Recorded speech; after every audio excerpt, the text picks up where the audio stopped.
So I just want that recorded, that our sympathies in regard to the loss of Constable Hunt are noted. I'm not sure how many of you are aware, but Hickley Community Board member Laurie Atkinson has resigned from his position.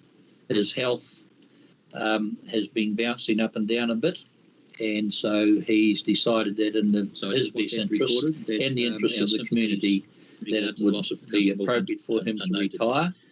So he's given us his resignation, and I understand now, we can confirm that we're now as the vacancy's been notified and we're looking for nominations. I understand that's underway. Yes, that's my understanding is the same, Your Worship. Thank you. I will be at appropriate time, Adele, presenting Laurie with a certificate of appreciation from Council, and I will let you know so that we can do that in whatever appropriate way is. Adele, do you want to make any other comment about Laurie at this stage? No, he's in respite at the moment, and Yes. it's a home to recover from his illness. So I have popped in to see him, and with my mother being there, I will pop in and see him, occasionally as well. So yep. I'll pass on everyone's best wishes. Thank you, Adele. And I've also been to catch up with him because we've known each other for many, many years. So there's a number of local government remits. They're all sort of mundane. I have sent them around to people. Obviously, when the annual general meeting comes up, we'll need to have a view on them. But there's nothing there that's controversial that we need to take a council decision on, in my view. If any of you have comments, please feel free to let me know so that I can take any comments into account. There was a vacancy came up on the Cycle Trail Committee, which Blue Newport is the chair, and so I had a discussion with John Vucic, and he has advised that he is happy to be our representative on the Cycle Trail. John Laws was our representative and he's resigned. John's resigned from a number of positions, and so John Vucic has offered to be our representative. So I just want to give you advice that I've appointed him as our council representative to that position as our on the Cycle Trail. So thank you, John, for that. Appreciate it very much.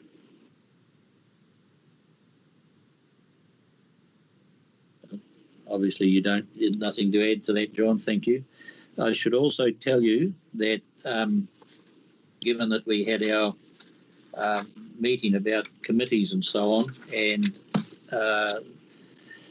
one of the reasons why we had the meeting was to see what sort of structure, and Sean and Anne and I have, although I've had a really fleeting discussion with Sean, Anne and Sean and I will be talking about that in more detail over the next day or two, just to make sure that the council's views and the structure we want is in place.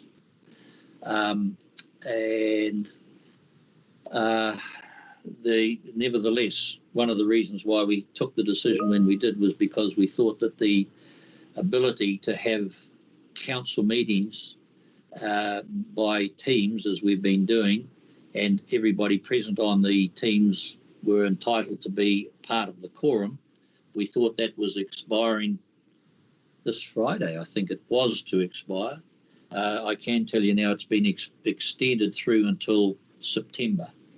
So just so everybody's aware that if we need to, we can still have meetings where the people who are present are counted as part of the quorum, if we need to, just so we know.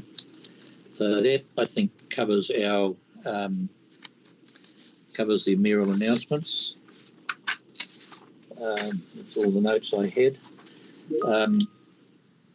So where are we up to? Have we got our first people on, John and Stephen? Are they on? Through you, Your Worship, yes, they are here and ready to present when you are. Excellent. Okay. Well, can I welcome you both to our meeting, and we'll be interested to have your presentation.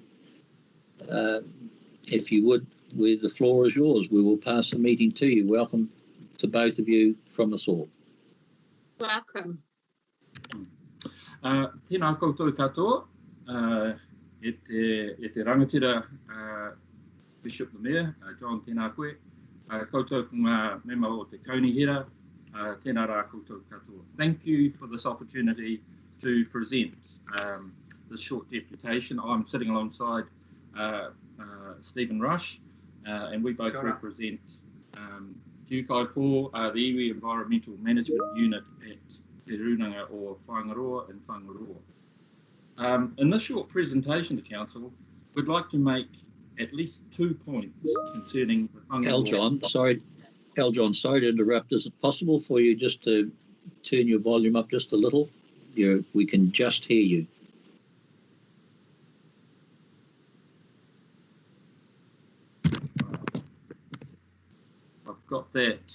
I've got that at the extreme end. If it's possible, Your Worship, perhaps John could come a little bit closer to the mic, if that's possible. Okay, is that better? Better? Okay, thank you.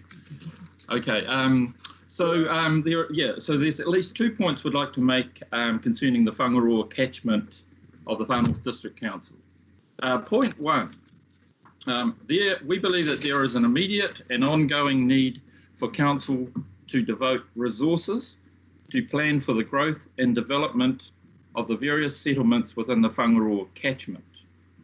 Council statistics on the number of resource consents for new developments across Whangaroa will confirm that we are in a period of significant growth that is seriously impacting Council services, the existing infrastructure and developments across Whangaroa, and the natural environment, I should say.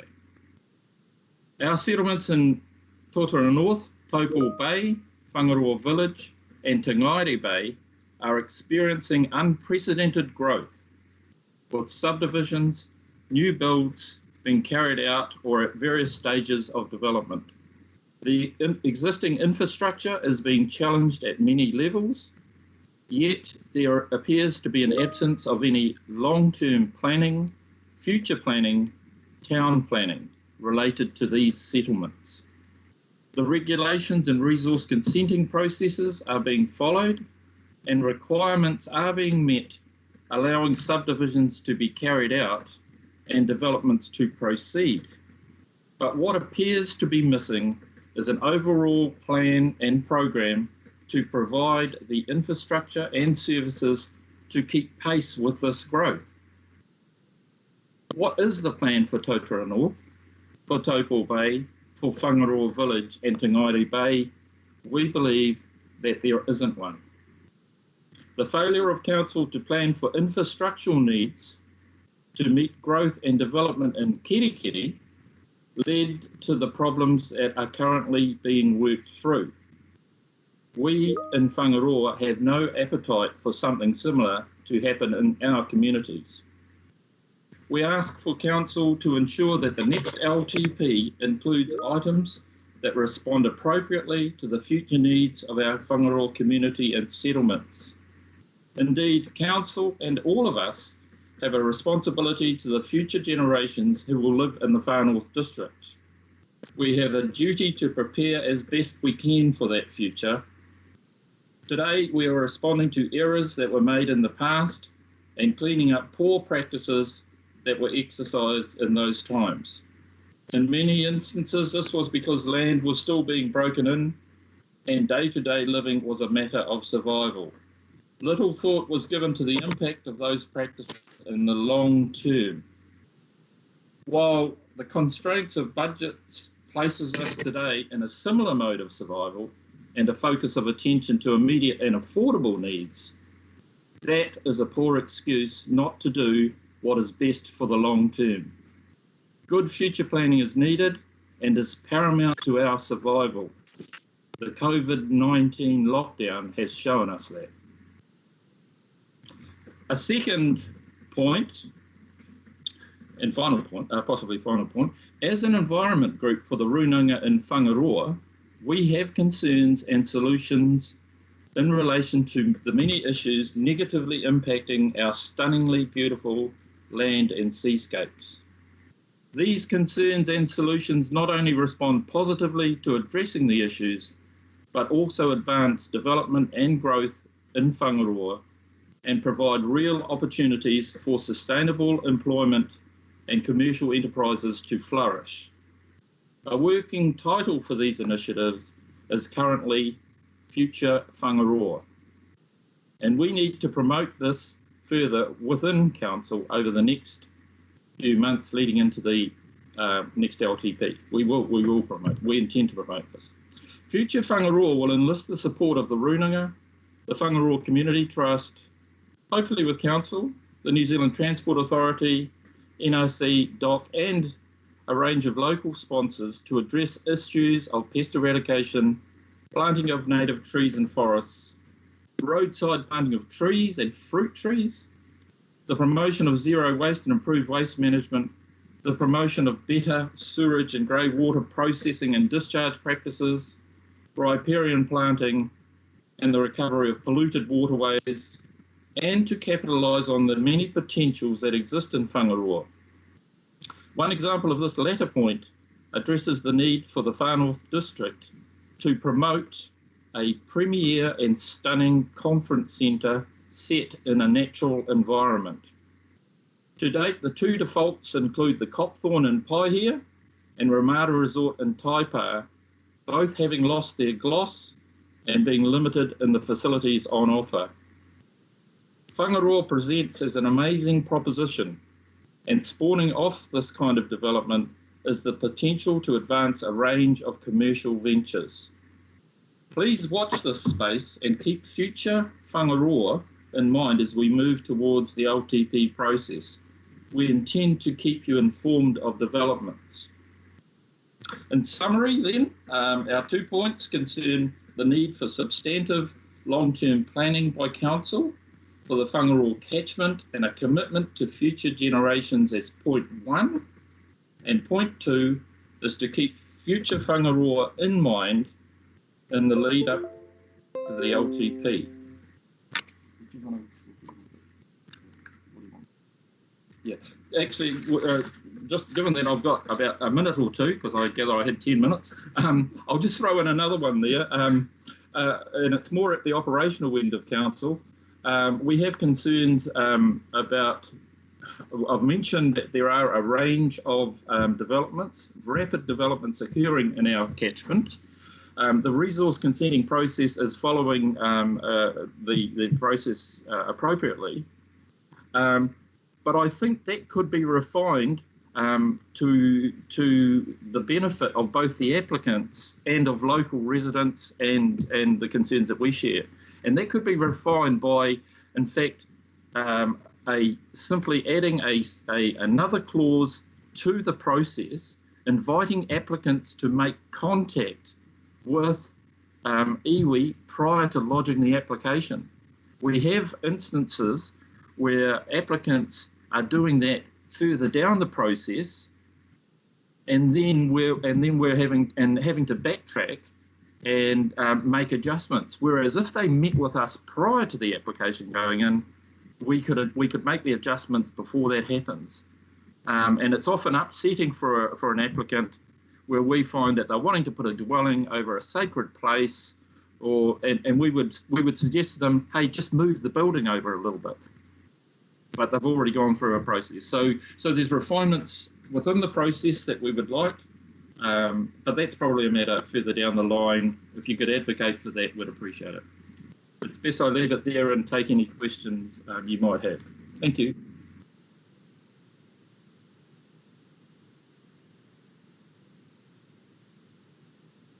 Go on mute here, John. You're on mute, Your Worship. Right, sorry, I'll start again. Aljon and Stephen. Look, thank you very much for your presentation. It's very timely, and we're very grateful that you've bothered to go to the trouble to actually work with us and present in the way that you have. You should know, that council are actually, there are three things that we are looking at. You've mentioned the long-term plan, and of course that is a regular thing that will be coming out going into next year, and there'll be discussions with the community right across the district. The second thing is that we have a thing called FN 2100 that we are working on now, which is looking towards what sort of future do we want for our district, right across the district again, Aljon and Stephen. And so we will be taking that out to the community for input, because it's not for council to decide, it's for the community to decide and for us to formulate. The other thing that's happening, of course, we're in the right now, we've made some progress, but the district scheme's under review as well. And so there's opportunity for comment there still, as far as I'm aware, Sean, that's still alive. I guess the one thing in that regard is that one of the things I've found with district schemes is that they take quite a while to develop, to review, and then suddenly you find that within 6 months or 8 months the law changes or something changes, and so they become old very quickly, starting to be a bit like me, but old. But the point is that those things are all there as well. I think one of the things that we've learned through the COVID shutdown, and when I say we, I'm talking about us as elected members, Sean and the staff as the operational side, but actually our community, is that the more we communicate, the better outcomes we have. And so you'll be aware that we had the regular conference calls with iwi leaders, which were daily at one stage, then 3 times a week, and then weekly, and now stopped as the ongoing discussions with business association communities. All those communications, I've got to say, have turned out to be absolutely positive, to the extent that we are now recognised, Northland I'm talking about, and the far north particularly, but Northland have been a community that is starting to focus really well on what we're looking for, and it's been recognised in Wellington by the central government and by the officials. So all those things are positive. So we're very grateful. We will keep in touch with you. We look forward to any submissions. Anything that you wish to submit, we'd be grateful for, because the more of that we can get from the community, the better outcomes we get. So thank you both very much for giving us your time, and we appreciate it very much. All the best. And we look forward to any written documents you might want to follow up with. Thank you both. Okay, can we now, is Russell Shaw with us? Through you, Your Worship, we've just spoken with his PA and he's just about to join the meeting very shortly, so he should be with us soon. Okay, all right, we'll just pause for a minute, everybody, and wait for Russell to come on. He has sent us a paper. Now I've got to see if I can. He has sent us a copy of his presentation, which you should have with you, councillors. So we're just waiting, Aisha or Kim, for him to appear. Through you, Your Mayor, that is correct. Your Worship, we're 4 minutes ahead of schedule. We are. So what we could do, if the councillor are of a view, is we could just go to the item number 5, which is confirmation of the previous minutes. And I'm happy to move that those be accepted. Do I have a seconder, please? I'll second that, John. Thank you, John. The floor is open. Has anybody got any comments they wish to make on the minutes?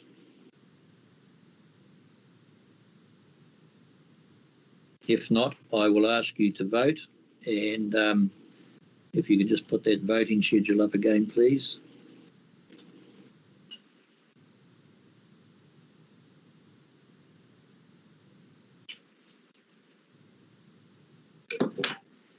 Sorry, Mr. Mayor. May I just? I was having trouble getting. Oh, sorry, my Dave. Of technology course. going here. Yeah, no, my apologies. Just not a comment, just a question. I think for the moment, if I may. The minutes note that we approved the appointment of a climate change coordinator. I wonder if I might just ask for an update on that as to whether we've begun recruiting for that role. Just where we're up to with that. Sean, can you advise, please? Yes, certainly. To Councillor Clendon, through the chair, the opportunity you gave us was to take a holistic look at council's staff rather than just to add an additional person to the staff numbers. So we appreciate that. That's something that SLT has to do together, and we've yet to meet on that point. We've got a number of unfilled positions at the moment that were kept open to save money during the COVID crisis, during the lockdown. We'll be looking at whether we've learned anything about the dispensability of any of those empty seats. And if that doesn't give us the FTE that we need, then we'll be looking across each of the 6 groups of council to see where our best opportunity is. In order not to grow the council inordinately, this is a much better approach than what we had considered with you, which was just to clip another person onto the personnel budget. So thanks for that. Thanks for that opportunity, but we have yet to make that assessment. Sean, could I just ask that, given that David has responsibilities and portfolio in this regard, that you keep in regular touch with him about it, please? Certainly, Your Worship. Thank you. David, is that okay? Yes, thank you. That's great. Thank you. All right. Can we just have the voting page up again, please?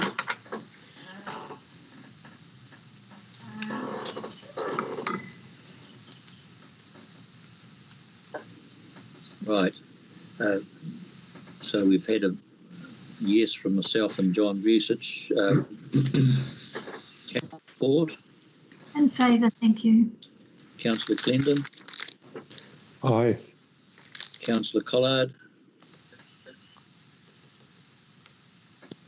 Aye. Councillor Foy. Yes. Councillor Radich. Aye. Councillor Smith. Aye. Councillor Stratford. Aye. Councillor Tepanier. Aye.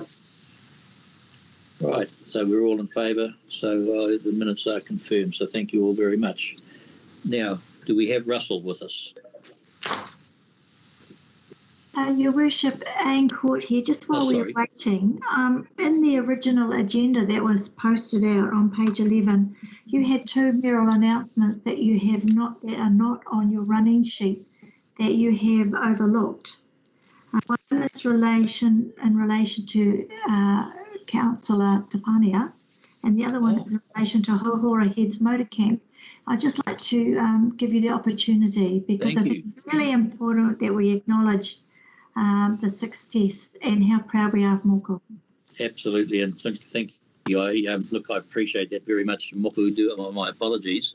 As you'll know, Moko has been made chair of young local government young youth council, and so we're very, very proud of that, Moko, and thank you for accepting that position, and it stands us in good stead.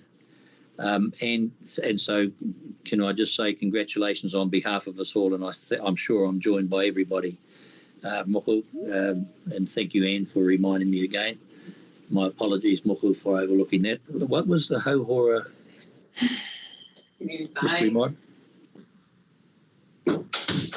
It just says letter of thanks or letter of appreciation. Okay, so I just want to make the point that the staff, there was an issue around rentals, etc., with the Hohora Motor Camp, which is just an example of how we can help a business. And we got a letter of grateful thanks from the lessee, just saying that the discussions I've had with staff have worked out very well and given them all the support and the confidence they needed to carry on. So I just wanted to acknowledge that letter that we got.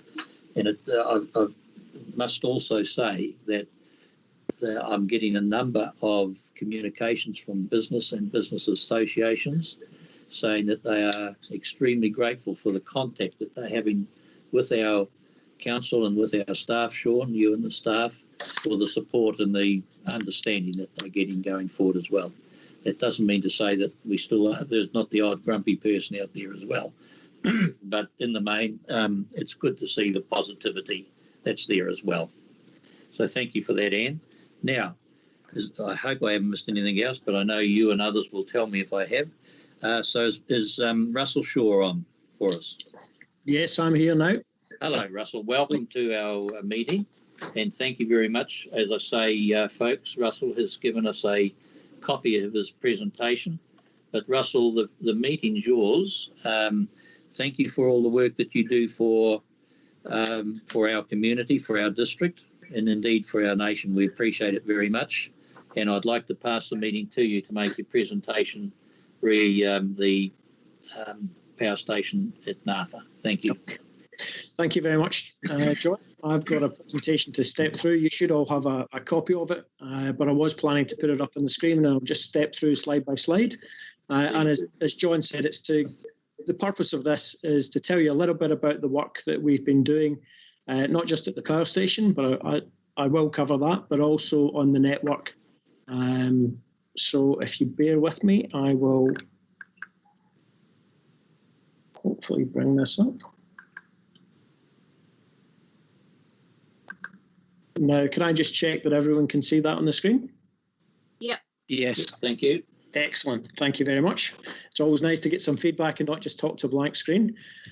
So I wanted to start very briefly with the ownership structure of Top Energy because it's very important in terms of the decisions that we make on where we spend money. So Top Energy is owned by the Top Energy Consumer Trust, and that relationship is defined by a statement of corporate intent. And that trust deed then links back to the trust beneficiaries, who are the electricity consumers. So it's quite an unusual arrangement where the consumers actually own the business.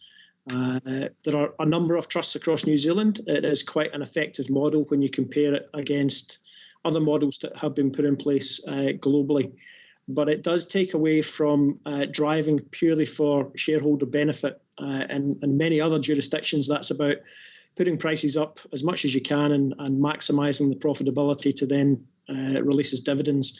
We don't have that same driver here. We try to get a balance between what we're delivering on the network and growth of our assets with what we deliver to those consumers.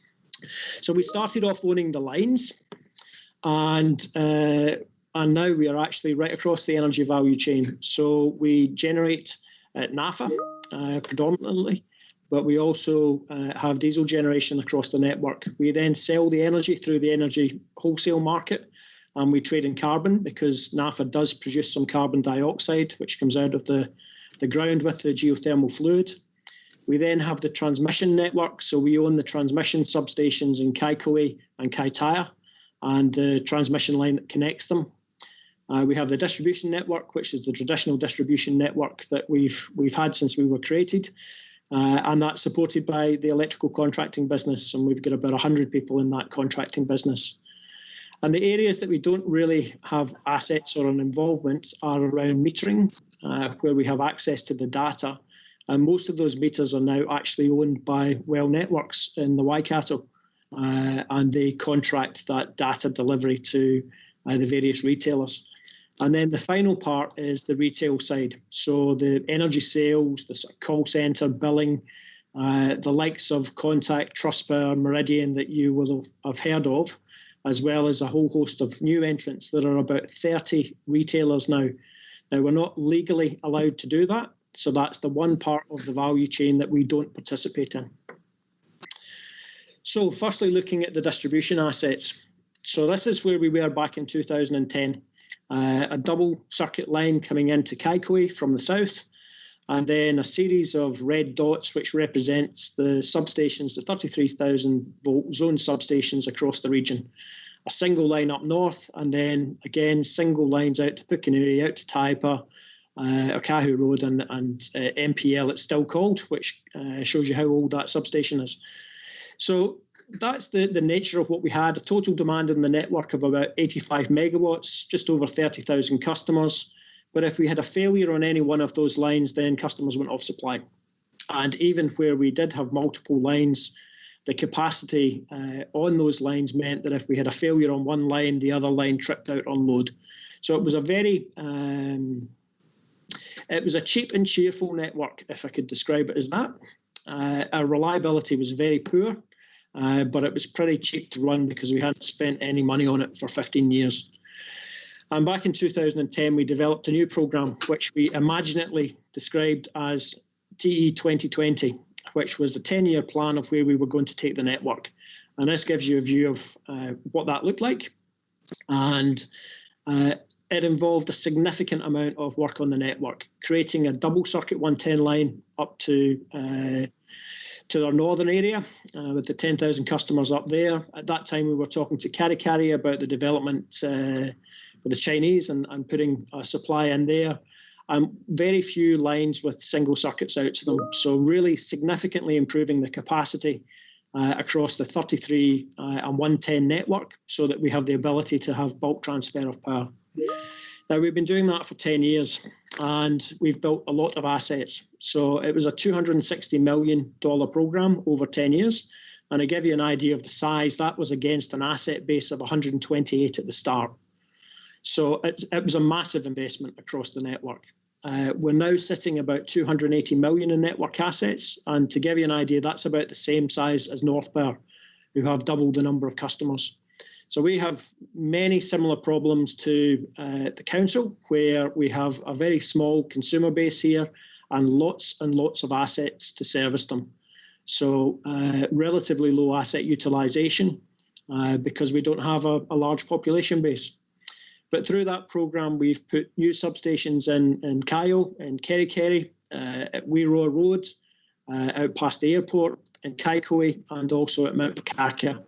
And we've also worked through a program of refurbishing and bringing up to date some of our older substations, so particularly in Kawakawa and Omanaya. And the last of the projects that we have to complete is the 110 line project. And that project, we got the lines through to Kerikeri, and we had almost 100 landowners that we have to negotiate with. And three of them have held us up now for a very long time. So we're back to court again next month. And until we can reach agreement with those landowners, it's not possible to have the route all the way through. So they've really held up the build to get that 110 supply through to Kaitaia. Which will then allow us to refurbish the existing line that we have, which frankly is coming to the end of its economic life.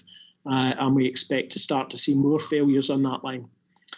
Now, because of that delay, we've made an additional investment, and that's in local diesel generation, which is not particularly environmentally friendly or a sexy investment, but it works.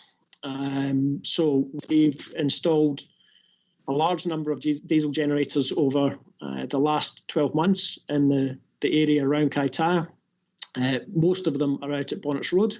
There's 8 units out there. We've got units at the Taipa substation, at the Kaitaia depot, and also in Kaitaia substation.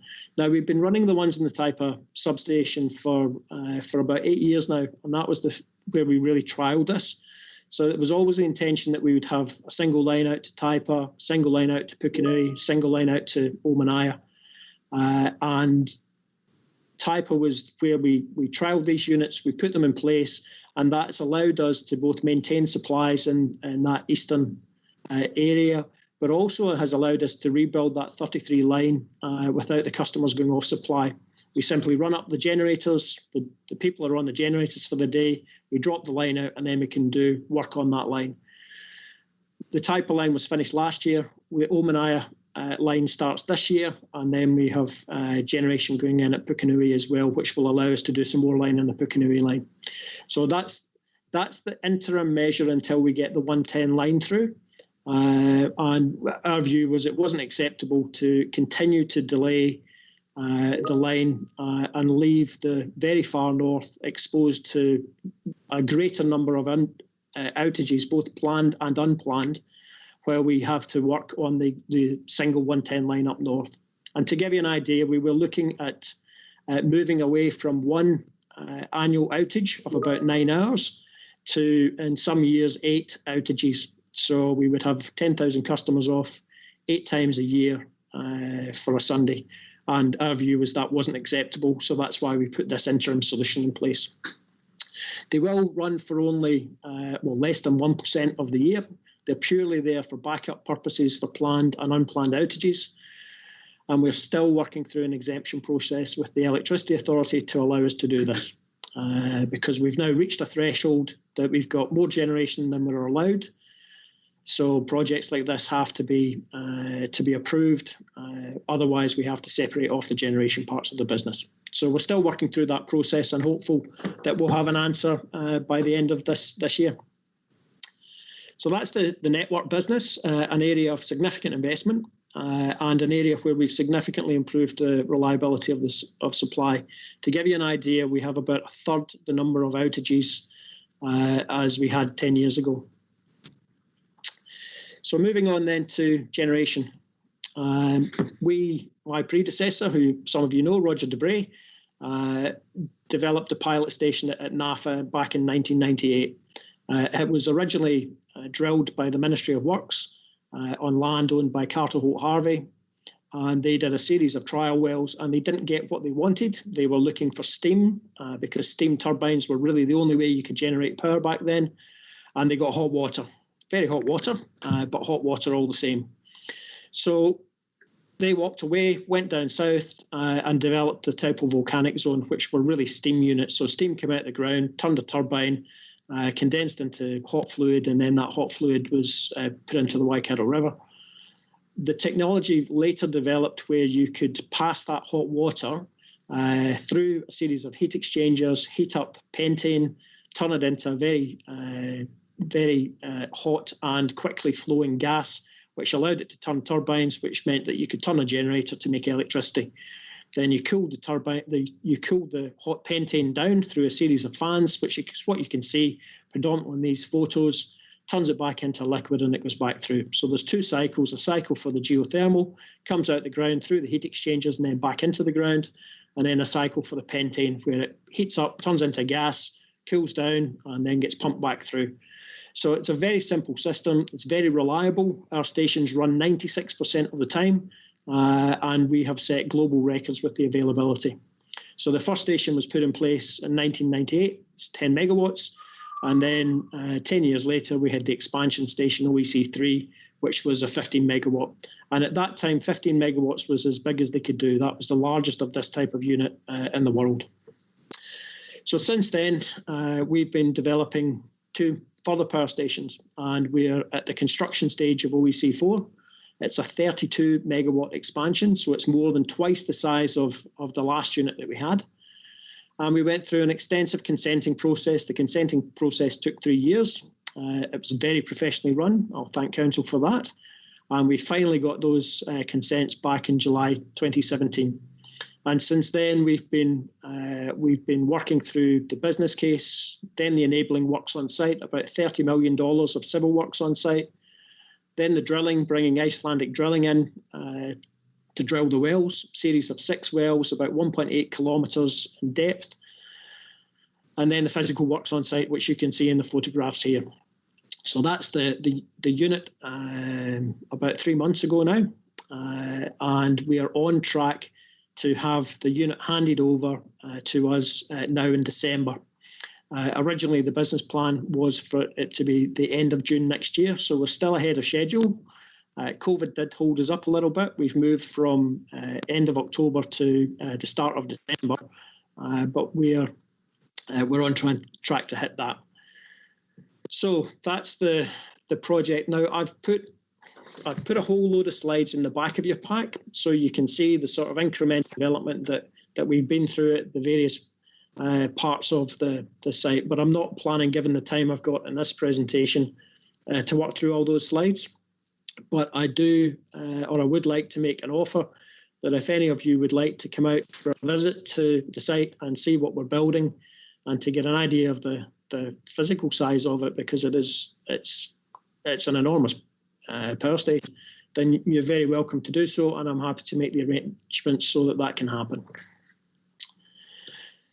And what it means for the far north is that we go from being an area where we import power 98% of the time, and we export now really only around the Christmas break when AFCO and JNL are shut down, to one where we'll be exporting power 97% of the time, and only 3% of the time in the coldest evenings in the winter we'll be bringing power into the region.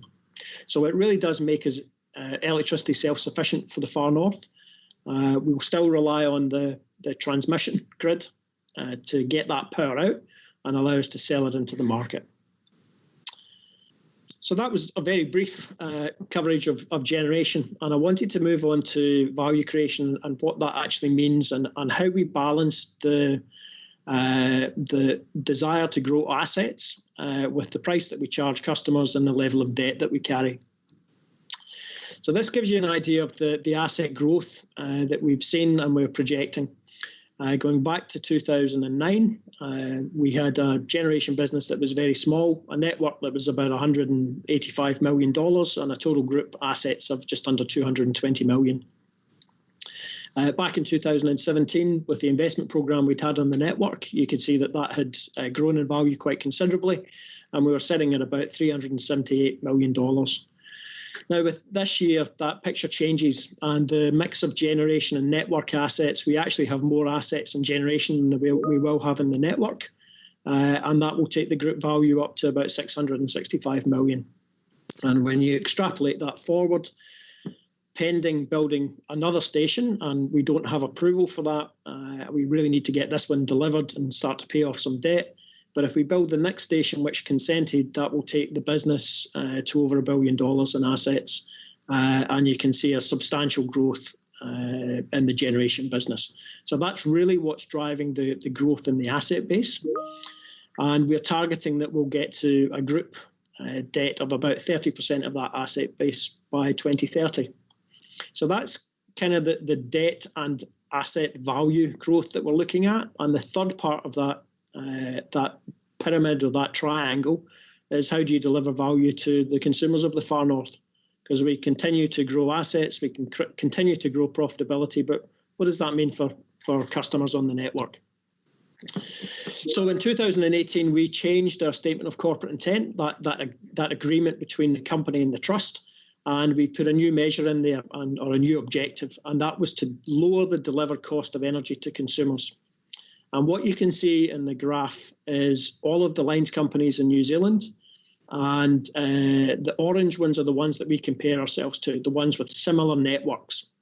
So predominantly overhead, not many customers. So that's our peer group, if you like. And this is showing the cost per customer of where we were back in 2009 in the red, at one end of the arrow, where we are now and our latest pricing. So our pricing has gone down this year. We've put network prices down by almost 15%. And we've also increased the size of the discount that we provide. So that discount has gone from $200 to $250. And the intent is that we will use the cash from the generation business to firstly pay down that debt. But while we're doing that, to also increase the value of the discount. And the agreement that we have with the trust is that discount will increase every 3 years, which the intention is that we want to be one of the lowest price regions for power in New Zealand. So you can see in the hashed red bars where we are in 2021, where we'll be in 24, 27 and 2030. So that's the final part of the triangle, if you like, and what we're trying to strategically do with the investments that we're making in generation. It's not just about growing the assets, it's about changing the cost base for every consumer, every business in the far north to make the region more competitive and to improve the standard of living, quite frankly, for many of the customers that we have, many of who still live in energy poverty. So that's what we're trying to achieve. So that was kind of the top energy bit. But you have been all over the papers with transmission pricing, and I know the mayors have put out some statements around that, and we appreciate the support that FNDC have given us through the submissions. So I thought I would briefly cover off transmission pricing and where I see we're at the moment and what a way forward what might be. So the first part of this is it's not top energy. And I cringe when I see the articles in the paper which say power prices through the roof or massive increase in power price, particularly in a year where we put prices down and we've increased our discount. So it's not top energy. The transmission pricing methodology applies to Transpower. Transpower is the grid operator. They operate across New Zealand, and the Electricity Authority is the Electricity Authority determines how they go about pricing for those assets, and they have been doing this for quite some time, about 12 years, and they finally published this year a new pricing methodology, which frankly is not great for us. They've estimated that prices in the far north, based on the 2022 charges, will go up by 33% or 1.2 million. The biggest of those will fall to JNL. They pay by far the largest amount in the region for transmission pricing.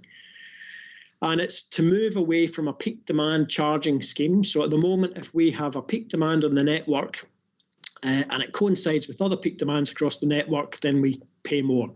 And we actually do quite a lot through things like ripple control to keep that peak demand charging down and save customers money. That's all going. There'll be no peak demand. It will be a benefits-based charge and a residual charge. And the benefits-based charge will be based on 7 historical investments, most of which are around Auckland. And as a result of that, because the power currently comes from the Waikato, goes through Auckland and comes here, every time there's an investment in Auckland, we are deemed to be a beneficiary of that, even although we haven't caused the investment, and we pay more for it. So the implementation of it is aimed for the 1st of April in 2023. And now Transpower have to take this broad framework that the Electricity Authority has developed and work out how the hell they're going to apply that. And they've got 12 months to do that and to go back to the authority with how they think that that can then be applied through a charging regime. So Transpower have got the really hard task now of taking this theoretical approach and making it into something that can practically be implemented. So to give you an idea of what they think about it, they don't think it's going to work. So this is the last submission that they made around the pricing proposal, and their view is it's unlikely to be durable. And they've listed some reasons why and closed the submissions with a reiteration that the problem that the authority has identified with the current TPM can be dealt with more quickly, more efficiently, and more cost effectively through incremental reform of what we've got now. And the approach that we're adopting also carries a materially lower risk of unintended consequences. So they don't think it's a great idea, and these are the guys who have to make it work. So what can we do about it? So the government's own electricity pricing review concluded that a government policy statement is an effective way for the government to express its policy objectives. And that can then be applied to transmission pricing. So our view is, and I speak as part of a group of lines companies, generators and business who have been working to try and get this pricing methodology changed for a number of years, and John has joined us on quite a number of those meetings. So we're calling for a policy statement to be released around this, and that should consider the distributional impacts with respect to TPM reform, including local communities that are facing energy poverty. At the moment, it's about efficiency and competition in the market. There's no competition in the transmission market, so it's about efficiency. And we have some views, and a cost-benefit analysis has been completed.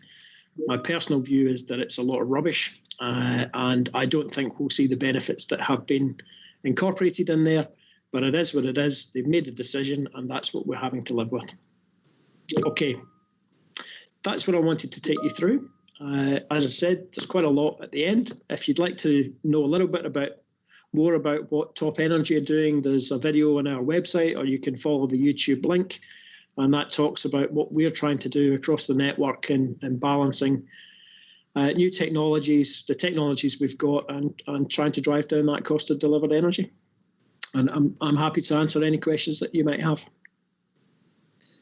Russell, thank you very much for that presentation, and I'll open the floor for any comments that our elected members may have or staff may have. I just want to make 2 points. The unfortunate thing is that with the development that Top Energy have been doing at NAFA, gives us the ability to be one of, if not the lowest power price in New Zealand. The problem with the changes that the electricity authority are making is that we're going to be paying for things that are beneficial to Auckland and not us, and beneficial to other areas and not us. We end up getting whacked because somebody thinks that Auckland's more important than Northland. So it is a political issue. You'll know the mayors, you may be aware that the mayors and chairs have been already out in public saying this isn't acceptable. We do need to keep raising the issue every opportunity we have with our central government politicians and ask them to go back and review and give direction to the electricity authority, because quite honestly what they are proposing is just not acceptable to us. And Russell, thank you for all you've done, all the work you're doing, for the opportunity they're presenting, and everything was looking great, and then we have a bunch of idiots come along and try and stand on us. So it's unfortunate, the timing. But anyway, look, the floor's open. If anybody wants to add any further comments, Russell, thanks again for what you and your team are doing. Appreciate it. Thank you. The floor is open.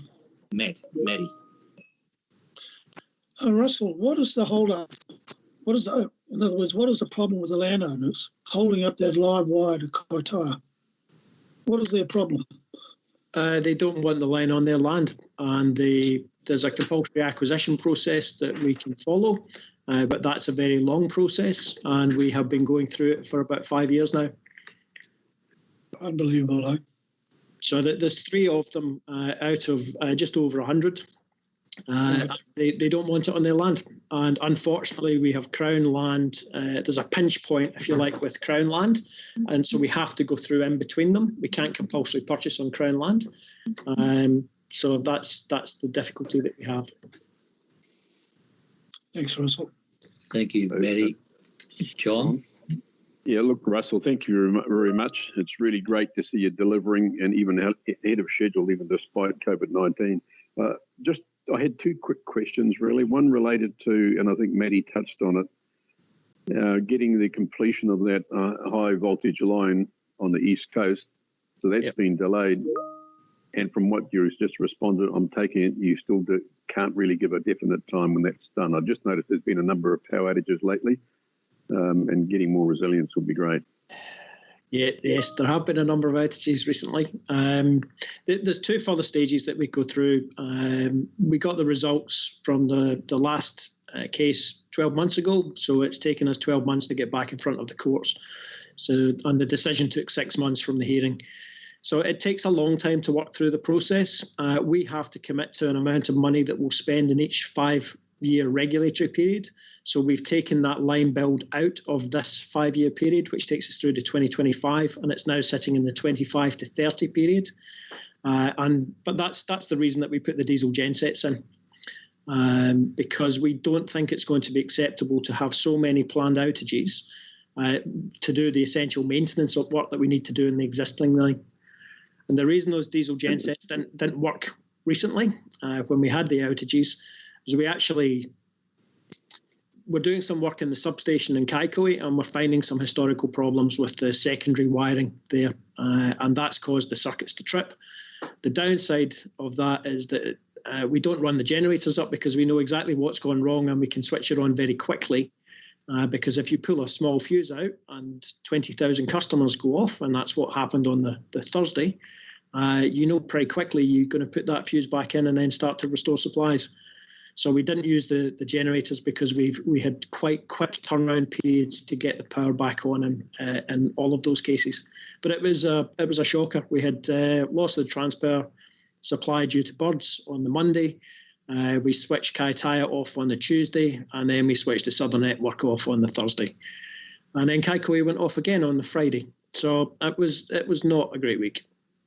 No. And the second question related to the transmission price charging. Yep. I do hope they delay it. And now the question is, given the new power station coming along ahead of schedule, great. I presume the longer they take in coming to a decision, is that going to be to our advantage? Because now we are in a better position to supply 100% or close to 100% of our power. Is that true, or that just a wishful thinking? It's a bit of both, if I can sit astride the fence. So the issue with the transmission pricing is that the charges are based on a period that has already gone. So the fact that NAFA 4 is not up and running means that that's not necessarily included.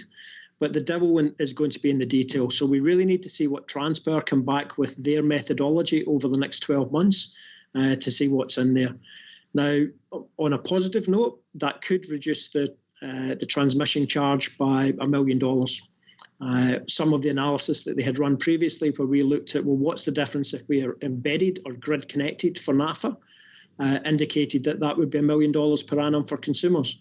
So from our point of view, that was a big driver to get through the process and get an exemption and embed the generator. And that's exactly what we're doing. So we're hopeful that that benefit might flow through. But to be frank, I would rather the prices didn't go up and then we have a reduction of $1 million rather than they put the prices up by 1.2 and we managed to shave $1 million off.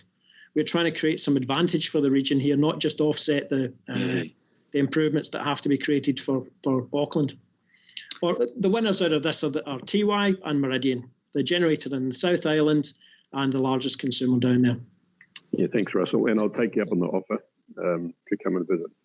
Thank you. Thank you. We've got time for one more question. If anyone has a point to make, please. John? Yes. Felicity. I just wanted to clarify my understanding of the amount of power that people actually pay. We've talked about large commercial power operators or users of power like JNL. But for the everyday family, I'm aware that people who have moved from Auckland to the far north have actually thought that something was wrong with their hot water cylinder or thought that something was faulty in their home because of the significant increase in power that they've noted within their domestic power bill. Yep. So just off the top of your head, is it 46 cents a kilowatt that we pay relative to the Auckland prices at a retail level? Felicity, I'm sorry, I don't know at the retail level. That's the one part of the business, the value chain that we don't participate in. So I'm sorry, I can't answer that question.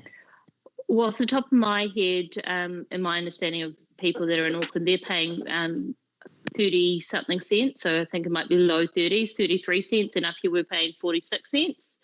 Yep. And so if you look at that to the everyday family, that's significant in terms of the power bill, more than 50, sometimes, $100 for the power bill. So I think that if that was put into the rationale for our lines company for an area, as you noted, of high deprivation, and how much of a difference this will make to everyday families if they are trying to push this through, and how we are supposed to survive in terms of our everyday living costs, let alone commercial operators like JNL and dairy farms and any large three-phase power users.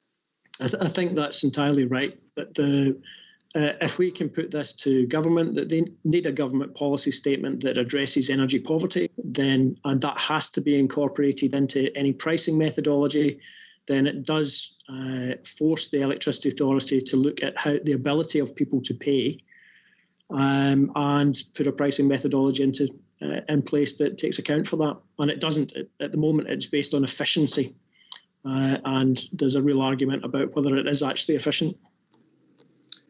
Okay, thank you, Felicity. One last question from Kelly, please, and then we'll have to close.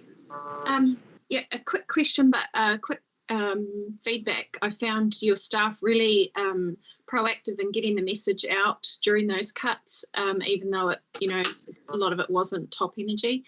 and also acknowledge that you guys bear the brunt of the complaints when the prices go up, but it's not Top Energy. Do you know if, or maybe the Mayor needs to answer this, there was a group that presented to us at the Northland Four Together on the transmission pricing methodology proposal, Steve, Shane and Simon. Are they still lobbying government on the Electricity Authority and the Commerce Commission pricing? Do you know, or is it just through the mayoral forum that we are going to make change? The Mayor may have to answer that question, Russell. Yeah. Yeah. So there's a number of functions, groups that are lobbying, quite honestly. I mean, we've been working, as I say, I've been working and we've been working with Russell and Top Energy, but this now has become a wider issue. And so there will be a number of different groups, I think, and it'll become a political issue as we move through this election and going into next year. Okay, thank you. Anne Court wanted to make a comment. I'm happy to give you the floor, Anne. Thank you, Your Worship. I just wanted to comment on the matter of a domestic consumer's electricity bill. So as one of the trustees of Top Energy, this is something that's very, very dear to my heart. Your relationship with your electricity bill is actually with your retailer. It may be Trustpower, it may be, I can't think of any others. That's just Trustpower because that's mine. So that's one that springs to the top of my head. And they set your tariffs. I would strongly encourage elected members, if you are approached by someone who is concerned by their power bill, to talk to their retailer. You can negotiate a better deal. I just have with Trustpower. They wanted to renew my contract, and I said sharpen your pencil, and they did. I would also strongly encourage people to shop around and use What's My Number, because you can get really good deals. Don't lock yourself in for a long period of time. Go to Consumer New Zealand. They do excellent work on this stuff. Find out who's doing you the best deal and make sure that you spread that information far and wide amongst your constituents so that they're aware that they're not hostage to their retailer, that they have a lot of power in their hands. When your contract comes up for renewal, when mine just did recently, I said to Trustpower, I'm shopping around.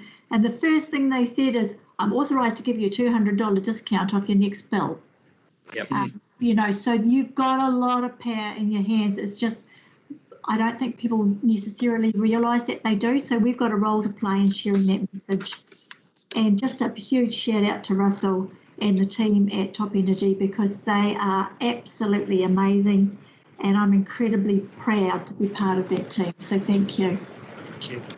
Thank you, Anne. All right, look, thank you very much, Russell. We really appreciate you giving us the time. You have that in your presentation this morning. I think I'm alive, yeah. It's very helpful and very informative. And we'd like to think that the elected members will take up, and staff take up your offer to come and have a look at NAFA, because It is something that's pretty special, actually, and we are all proud of it, and we should all be aware and part of it. So thank you once again. Thank you to you and your chair and your board and all your staff. On behalf of council, thanks. Thank you very much. Thanks for the time today. Take care. Stay safe. Thanks. Righto, folks. Thank you for that presentation. We'll now go on to reports. And bear with me while I just look at my run sheet. So we'll go to item, there are no apologies reports. So we're looking at the 6.1 COVID-19 response. And that's, am I correct in saying that's with Andy? Just bear with me. Yes. May, that's correct. Yes. Andy, can we pass the, I guess we need to move. I'll move. Do I have a second? And then we can discuss the recommendation. Happy to second that, Mr. Thank Mayor. you, John. Thank you. All right, it's moved and seconded. Andy, the floor is yours. So I take generally the paper as being read. This is the first tranche of government support to re-energise the economy and to ensure that we maximise the employment opportunities of both existing people that are in existing suppliers, but also people that are looking for work. It is a funding agreement for some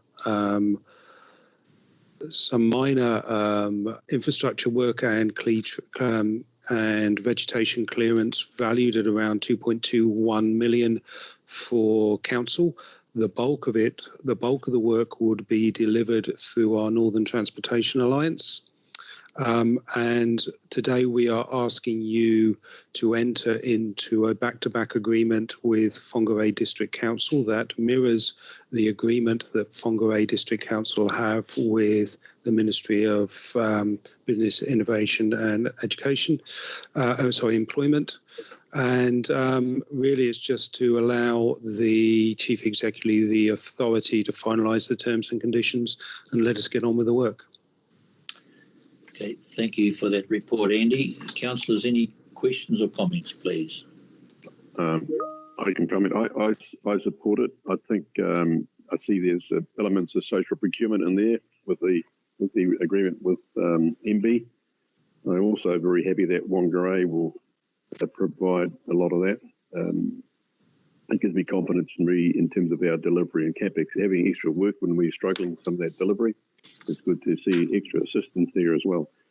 So that's why I support it. The second thing is that a typo on B where it says District Council in the sum of 2.21? Is that to the sum of 2.21 million? Just a minor correction, I think.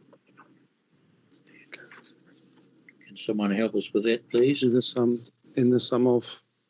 Through the chair, happy to take any changes in or to the sum of, if elected members wish it. I'm as long as it's well understood, though, that's fine. I think we need to be very mindful here that in the sum of is the complete sum, to the sum of might mean a sum that is less than. So there's some niceties in those two words. Okay. I would prefer the to the sum of then and put the saving and do extra clearing, but never mind. We want to take it all. That's the message, Andy. Thanks. We want it all. No, we'll take it all for sure. That's all fine. Great. Maybe we could turn the word instead of to or in, make it into. Get both. Anyway, all right. Any other comments, please, from elected members? Mr. Mayor, David here. David, hi. Yeah, just in general, I mean, I support this recommendation, absolutely. I can't think why we wouldn't accept the money and the model to distribute it. I would just make a comment, though, and I'm not sure what the solution is, but I've been at a couple of events recently, most recently last night, actually, just a networking event for the construction industry in Whangarei, but representing Northland. The members of the public and businesses are hearing almost daily about largesse being distributed from central government to enable local government to fund various enterprises and activities.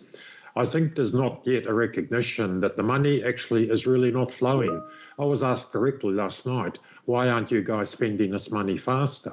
The implication being that government has given us large pots full of money, which we're sitting on and not getting out there. And obviously this is the first real cash we've had to spend.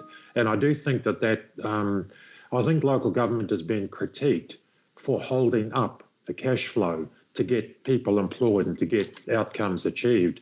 So I'm not, as I say, it's a communications problem perhaps, but I do think we need to make it very clear that the promises that people are hearing, with the exception of this $9 million odd dollars, for the large part hasn't actually flowed through, that we're still waiting on approval or acceptance of these various applications, because it just bugs me a bit that local governments copying it again as being ineffective or slow, when in fact the reality is the money simply isn't there for us to spend yet. Okay, thank you, David, for those comments. I have Felicity and then Moho. Thank you, Worship.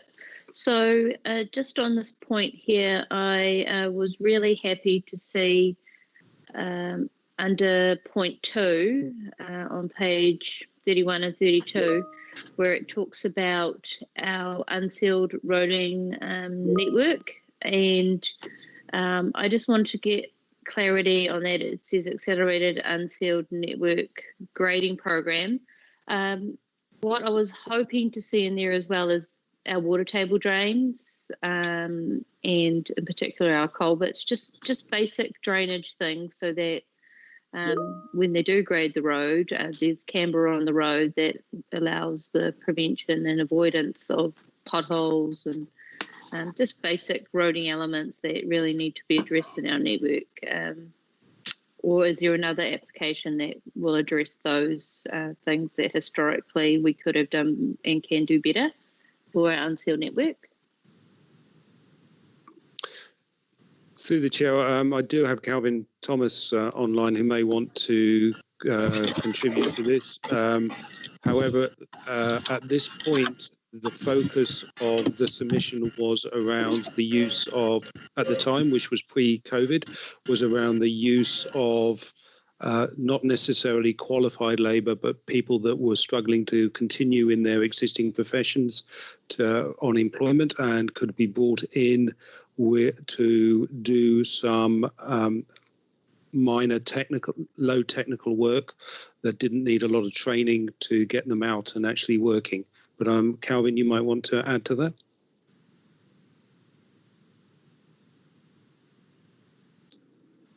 You there, Calvin? Are you there, Calvin?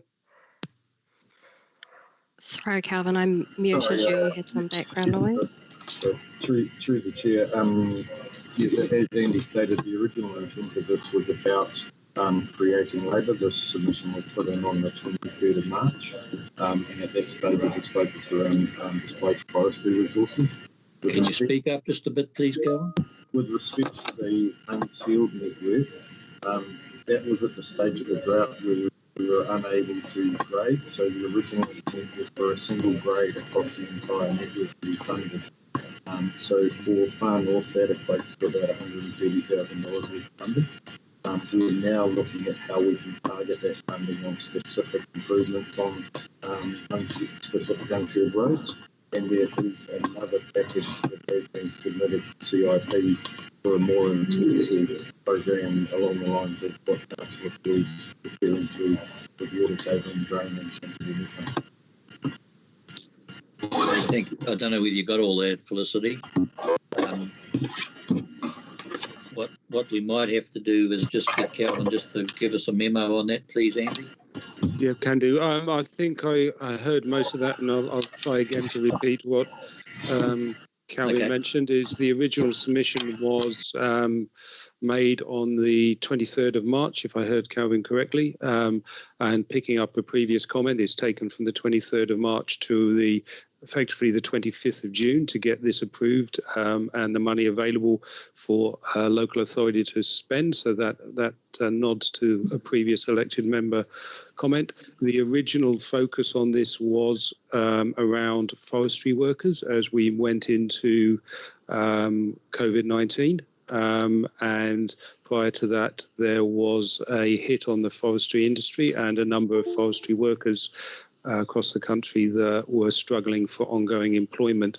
Clearly, with the COVID-19 and the lockdown and the re-establishment or the greater appetite for logging activity, the broader opportunities for employment have increased, and accordingly we're looking to bring in and use our maintenance contractors, supported by additional labour, and there's an undertaking in the funding agreement around the employment numbers that have to be created as part of this process. So it is all intertwined with social procurement and increasing employment opportunities, but ensuring, of course, that we maintain health and safety standards in any of the work that we undertake and don't expose either council to any liabilities.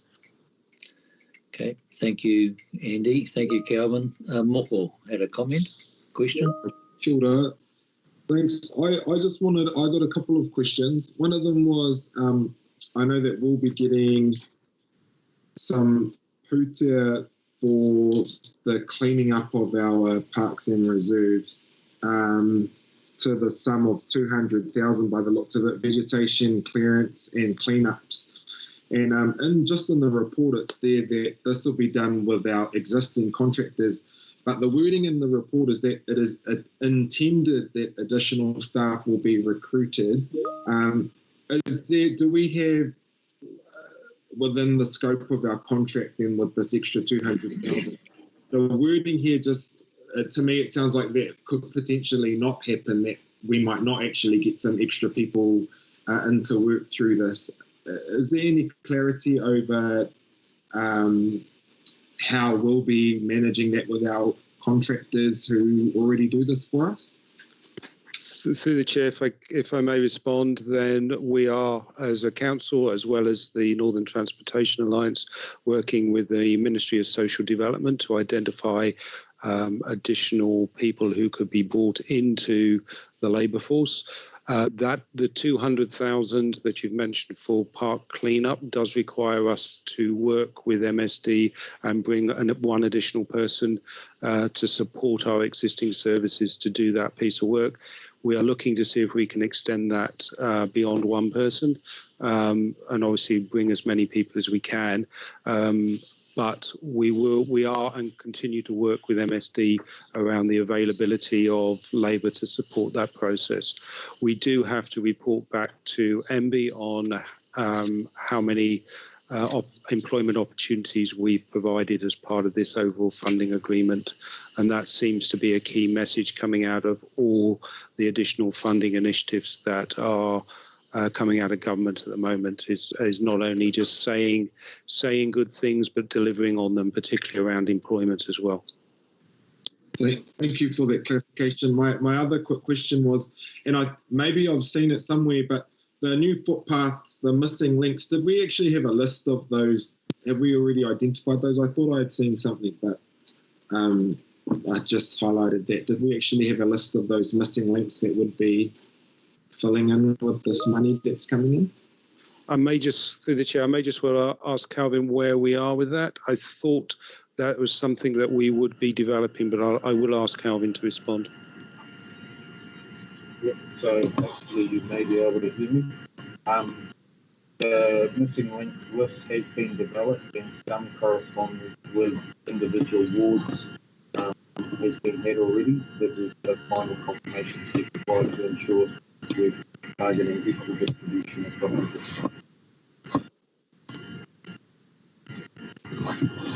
Okay, that'll be great to see too. Thank you.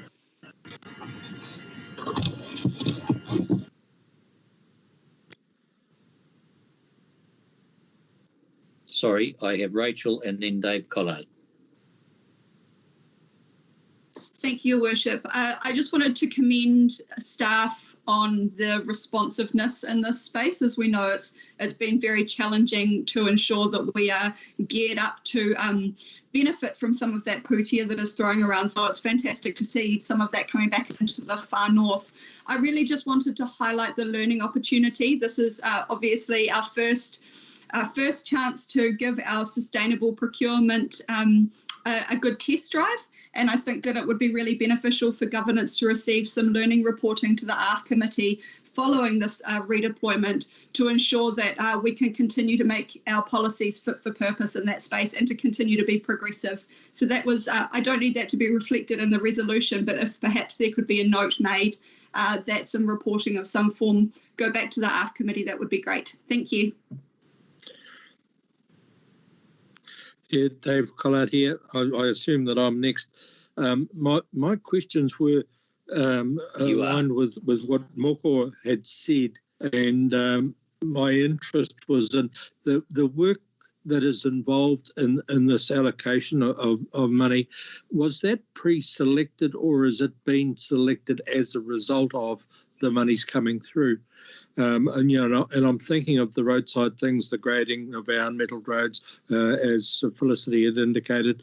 All of those things, are they extra over and above what we were going to be doing anyway?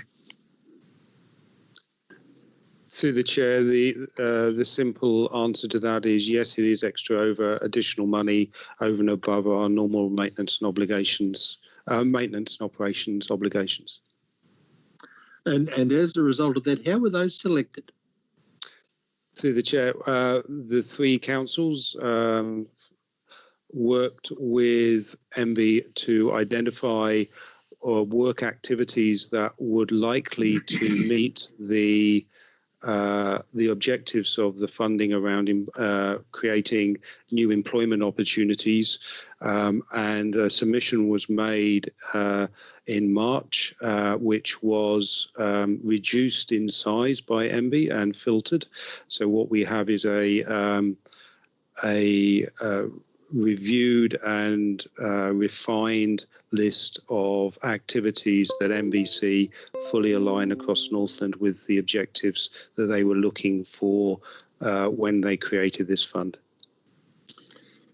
Thank you, Andy. Thank you. Any other comments from any other councillors? If not, we have a mover and a seconder for the resolution. Can we have the voting? Can we have the voting thing up, please? Aisha or Kim?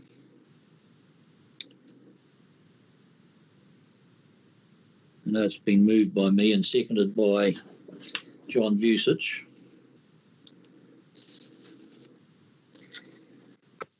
Right, Councillor Court. Aye, Your Worship. Councillor Clendon. With support. Councillor Collard. Aye. Councillor Foy. Support. Councillor Radich. Yes. Councillor Smith. Aye. Councillor Stratford. Aye. Councillor Tepanier. Aye. All right, that's, yeah, John, you've already indicated that with your seconding, but thank you. All right, so that's all in favour. Thank you very much. I want now to take us to item 8.3, the Regional Economic Development item, which we did have initially in committee, but after discussion and advice, it's to be an open meeting. And I also want to welcome Murray, and I'm not sure, Murray, who you have with you from Northland Inc., but I do want to say that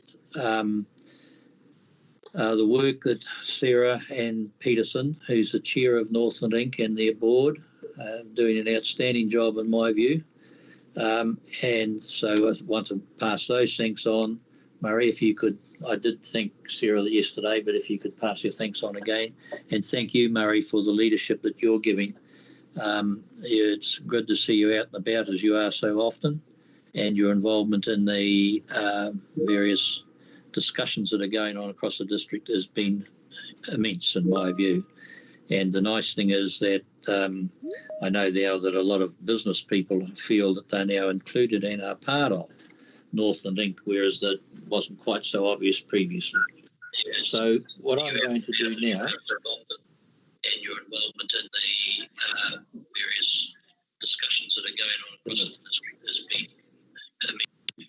I'm not sure why that's repeating back. You don't need to hear me twice. Anyway, what I intend to do now, Sean, is pass it to you and the staff initially, and then at the appropriate stage, you might wish to ask Murray and his staff to make comment. Thanks, Your Worship. I just don't know we have Vicky Begbie online. Can you just check in, Vicky?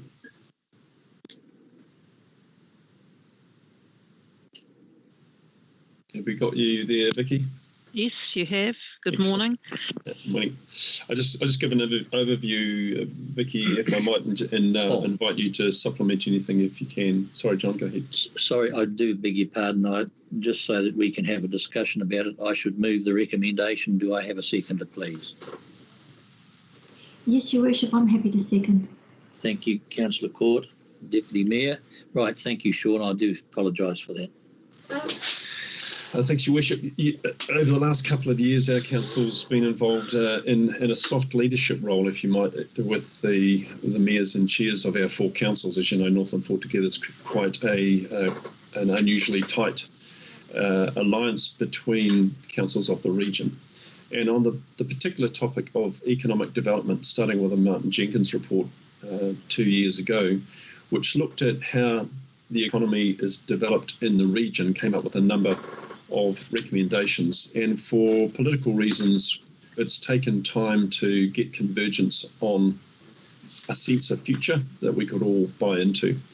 So this paper presents, through a lot of work from Vicky and her other counterparts and other councils, where we come to as a culminating point. It is a paper that's been agreed by the mayors and chairs in the forum, which they hold regularly. Of course, they have no authority within that body but to carry the general feelings of their respective councils. And the decision was that this paper should go back to each of the councils in its current form and test their appetite for our joined up approach in the future. I take the paper as read, but you will note that the overarching theme is that rather than compete with each other as districts in the north, we should join up and compete with Auckland and indeed everyone else in terms of what could be done to attract industry and tourism and other sources of economic growth to the north. It's a bit of a no-brainer, you might say, in terms of combining our resources to get people to turn left rather than right at Auckland as visitors, or to look up rather than down when they're looking for economic investment opportunities. So this has been tried through a number of different models around the country. They've been looked at in detail. We picked a hybrid that we think is most appropriate for ourselves. And as you would have read, the basic concept is that as at the moment, there's about $1.8 million coming out of the port, which was subsequent to the divestment of ports by private enterprise and the government, that the proceeds of that at 1.8 million every year are, I was going to say unilaterally, but that sounds a little unfair, dispersed through Northland Regional Council via a mechanism which is Northland Inc., and through a particular plan at the tactical level, which is TTNEAP, the Tai Tokoro Northland Economic Action Plan. There are no major objections to how that works, but there are lots of questions about whether it could be better, whether the distribution of funding is equitable, and whether, in fact, the elected members of the respective councils should have more say in how economic development choices are made across our region. So in essence, what this does with KDC, FNDC and WDC effectively having no stake in it, this at the moment, is to say, how can we get those councils to co-govern this process? And what would a ticket price be, a fair ticket price be, in terms of those councils buying into this fund so that we had skin in the game and decision makers and governance? So there's a two-stage process that's outlined here. One is it's a small amount of money in the first year, growing slightly in the second year, and so on over a 6-year period, that each of the 4 councils contribute to the fund. And we do that on a basis that is proportional to our respective populations. So you'll see that in one of the tables of the report. And that there is involvement in the statements of intent and the other documents that guide the current decision makers. I might add that Northland Inc. has a very professional board and some great talent there, which we'd be most reluctant to muck with, but we do certainly want to put some political oversight of how they operate into place. So by buying in through a statement of intent and through a contribution in the first couple of years, the ultimate aim is to get to a point where this would be a fully operating CCO, where the Northland economic development arrangements would be co-governed by all of the councils, contributed to by all of the councils, and we would operate a fully fledged CCO. And the wisdom, I think, of this is that it's a gradual transition where you as elected members get to commit to the first step, and that we have opportunity for various checkpoints along the way, obviously with off-ramps for the 4 councils to reconsider their positions and their inputs, and what indeed the outputs look like for the body that we're forming, and to see whether this is something you want to persist with. It was really earlier than now, but before, with the elections coming, we knew there would be a new suite of decision makers, and this is quite a long-term thing to buy into. So it's about now that preparations are complete. We would have bought it maybe in the first month of the new year, but of course COVID has set everything aside. So I'm glad now to have this in front of you so that you can have a complete catch up of where we've got to, and I'm very interested in what elected members will think about the proposal. May I ask, Vicky, is there anything I've missed that you might add? You're on mute, Vicky. You're on mute, Vicky. Right, I've unmuted now, thank you. So one of the opportunities of this proposal is for the 4 councils to actually work together with Northland Inc. to actually deliver economic services to the region as a whole, along with the shared governance of Northland Inc. through an equal shareholding and through a consensus model of decision making. We were all working together.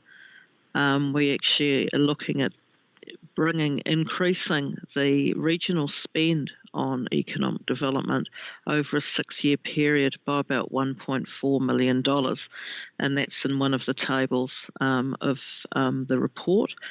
And I think that Northern Regional Council at this stage have committed as to what is in their long-term plans would continue and increase with inflation, so that at the end of a 6-year period we're looking at the territorial authorities of Kaipara, Whangarei and ourselves contributing 40% towards that fund, and NRC contributing 60% towards that fund.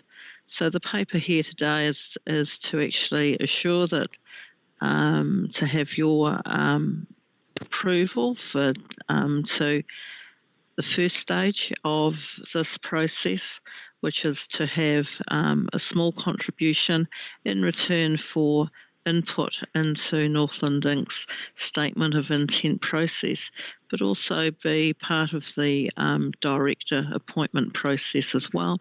And the second stage, the larger stage of it, is for approval to actually enter into consultation as part of our LT process, as part of the 2131 LTP process. So all of our councils, will be looking at this paper. Northern Regional Council have already approved this. Whangarei will be meeting mid-July, and Kaipara towards the end of July to actually take this paper through. But today, the approval being sought is around, the key one is around the council that you approve this reorganisation of Northland Inc., subject to consultation in the 2131 LTP. Thank you, Vicky, for those comments. I think it's appropriate to ask Murray and his team to make comment. Sean, are you happy with that happening? Yes, thank you very much. Murray, welcome. And if you'd just like to introduce those who are with you, and the floor is yours, sir. Kia ora tātou te whānau, e ngā rangatira. I'm just not sure who's there. Vaughan, I think Vaughan Cooper might be there as well. Vaughan is there, yes. I've seen him. Sorry, I'll just check on the list.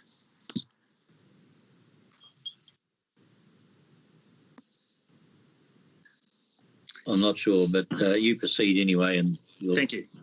So, thank you very much for the opportunity to say a few words. Vaughan Cooper is there. Vaughan's pretty important in the organisation. So I'm not going to say too much more than what Matua Sean said to you before, other than to reflect on Your Worship John's comments earlier on in this hui about the benefits of a collaborative approach to resolving issues and identifying issues in the north.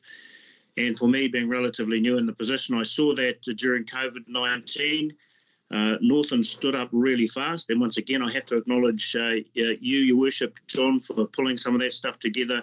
And equally, as I said to you before, Matua Sean, who was very instrumental in pulling some of those infrastructures together. So we all got together and worked collectively. And I think essentially what you're seeing here with this proposal is the same sort of thing. We've got some great opportunities in the north, particularly economically. And as the point was made, if we can work together to identify and resolve those issues or those opportunities, and I think that's a great thing. So really, that's as much as I've got to say. The paper's quite comprehensive. As you've heard, there's been quite a bit of work done previously, even prior to my time. But I couldn't let the opportunity go past just to acknowledging the work that's been done previously, and certainly the benefits of a collaborative approach to our economic opportunities. So I've got nothing more than that to say. And just as I said, thank you for the opportunity to be here. Thank you for considering this. And just my thanks to, as I said, to you, Your Worship, and to Matua Sean for the work that's been done. I don't know, Vaughan, have you got anything else to add to that at all?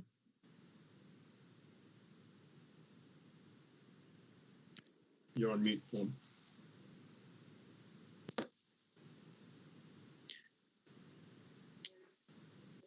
You'll have to yell if you're not going to use your speaker, Vaughan. Thank you very much, Your Worship, for allowing us to attend the meeting. I have nothing else to add. Murray's already very well done. Well said. Kia ora, thank you very much. Okay, so I have Kelly, Moko, and John want to speak in that order, please. Kia ora. Thank you very much. I just want to speak in support of this paper. It has been a long time coming, and I can see, we've had some, I think it was about 2 years ago, Northern Inc. came to present to council. It was before the last LTP, and there were some reservations around our table about supporting Northern Inc. because we couldn't see how the upper part of Northern was going to get its share of the pie. But I think this governance model will help to ensure that Far North District Council's voice is heard and is part of that decision-making process in making decisions for economic development for our region. Thank you. Good work. Kia ora, thank you, Kelly. Moko? Kia ora.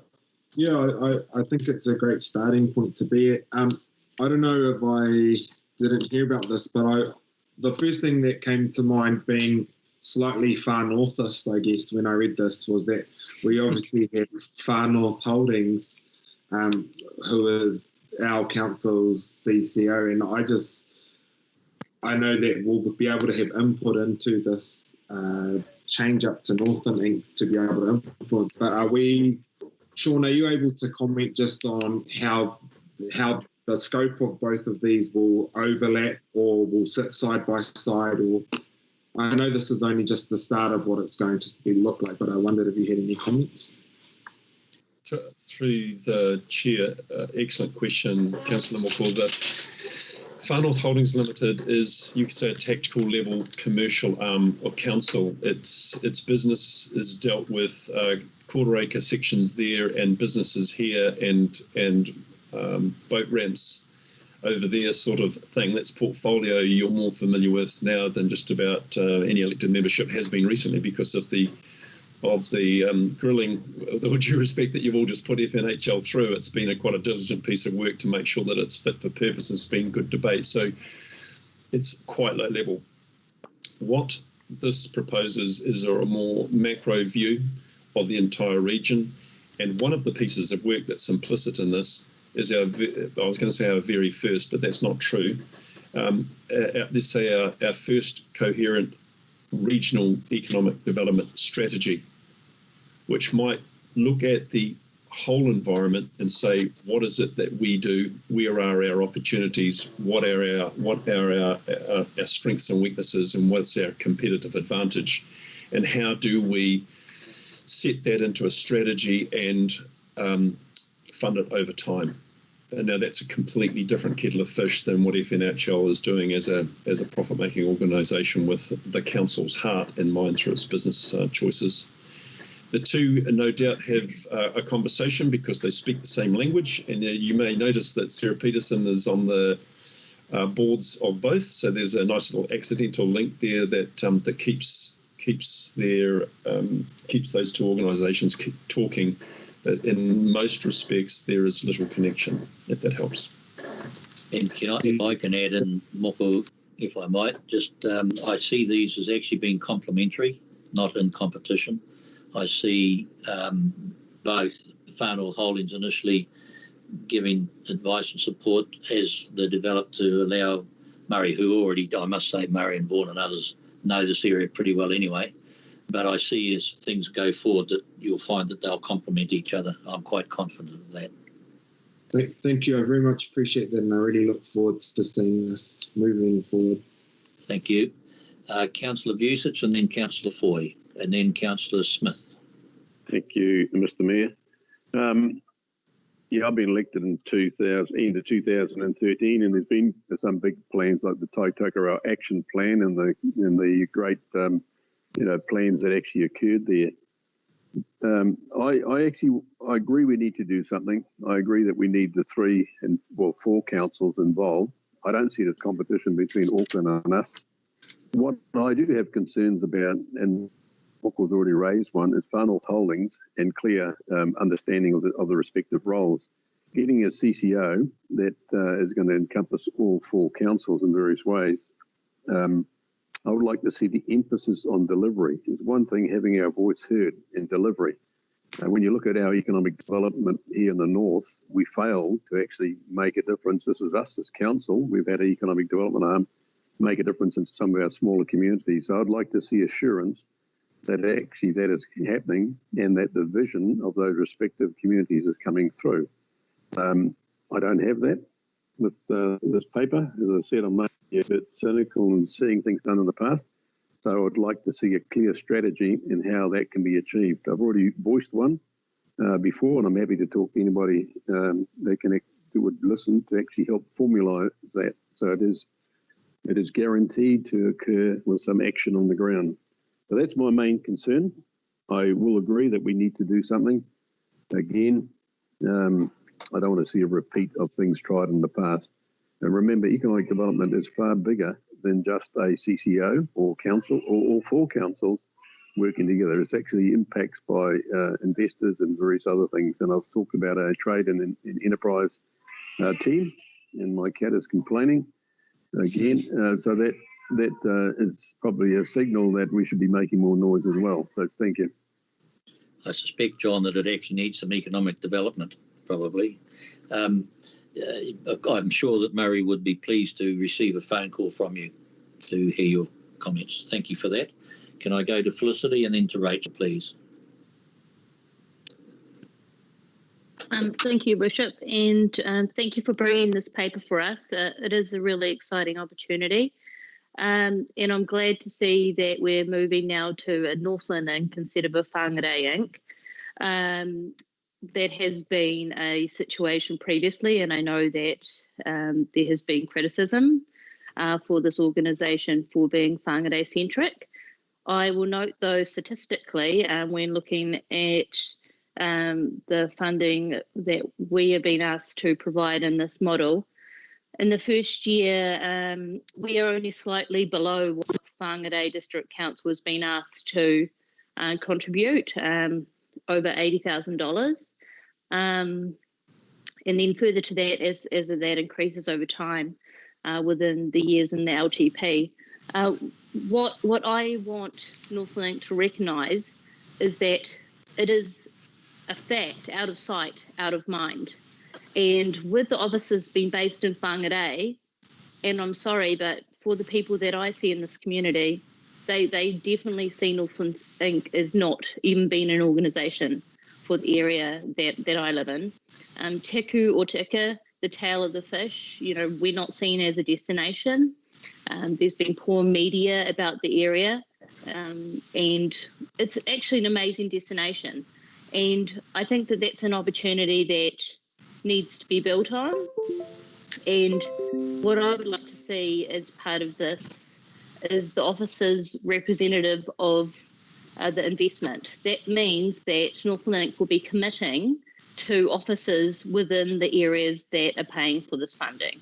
That it will not just be based out of Whangarei. I can see that there's a hub here proposed. I'm not sure if that will be in Kaikoura, which is an hour and a half south of Teku, and an hour north of Bay of Islands.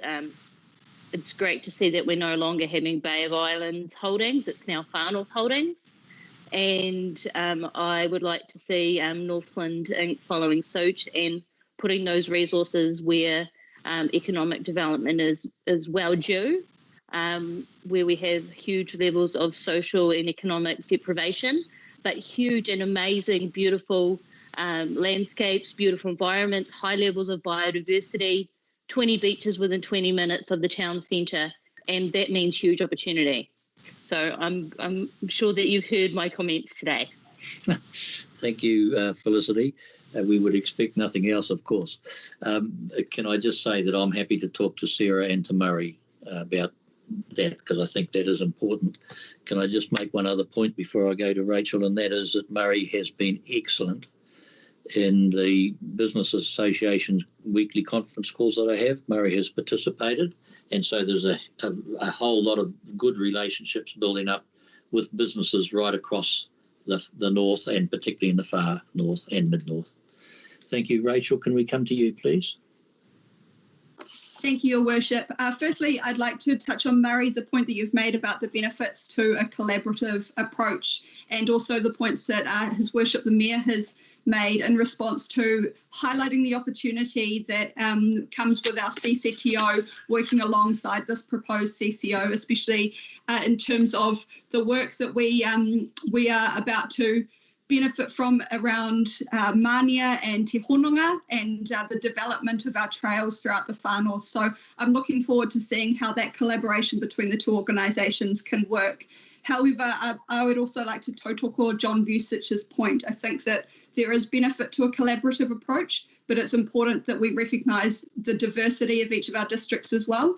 We are all in the same region, but we do face very different opportunities and very different challenges. So I'm looking forward to hearing the viewpoints of our neighbouring councils around that space as well, especially in terms of community numbers, geographical diversity, and how we can address that through various reporting mechanisms and the statement of intent.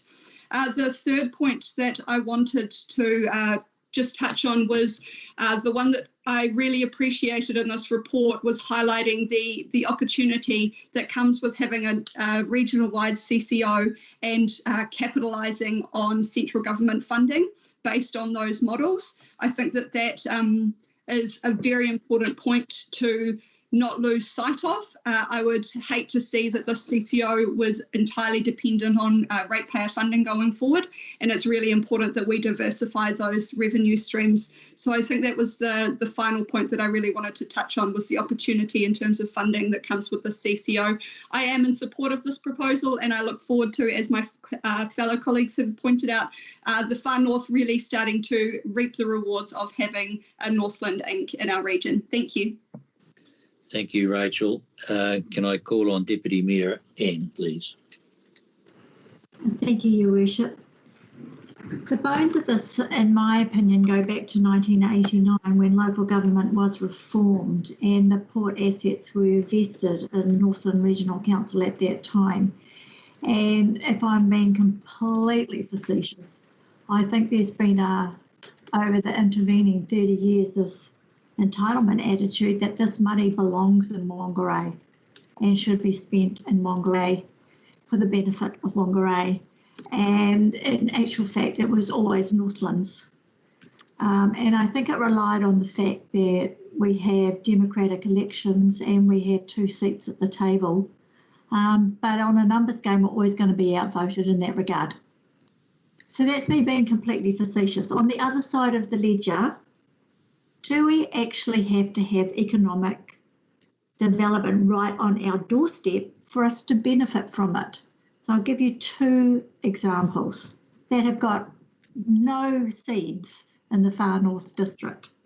And the first one that we all know about and love to hate is the idea of four-laning. Four-laning between Whangarei and Auckland is an enormous economic enabler for the Far North, but it's not in our rohi. And the second one is the port, which is also a significant economic enabler that is not in the Far North District Council's boundaries. So I think we need to be, for me, I think we want to be a little bit careful in some of our languages. Certainly, we do want an economic development agency that's going to have regard for right up to Te Huku and beyond, right to the top. But if we start getting a little bit precious about the money must be spent here, we might put our blinkers on to a real big game changer that could just transform Northland. So the devil will be in the detail as this morphs forward, and I'm quite excited about the opportunity that it will present. But we're always going to be outvoted, guys, and that's just a reality. North Regional Council sits in Whangarei. Whangarei sits in Whangarei, obviously. There's bigger numbers there. There's bigger number of heads around the table. There's bigger number of votes around the table, and that's just the reality. So I think there's a real opportunity now. I'm very excited by the board. I'm really excited by what I've heard Murray talk about on the weekly Business Association conference call, that this is a transformational opportunity and we just need to embrace it and work with it and just look big. Thank you, Your Worship. Thank you very much. I don't have any indication of any other comment from councillors. So with that, I'm going to put the resolution. So can we have the voting up, please, Kim?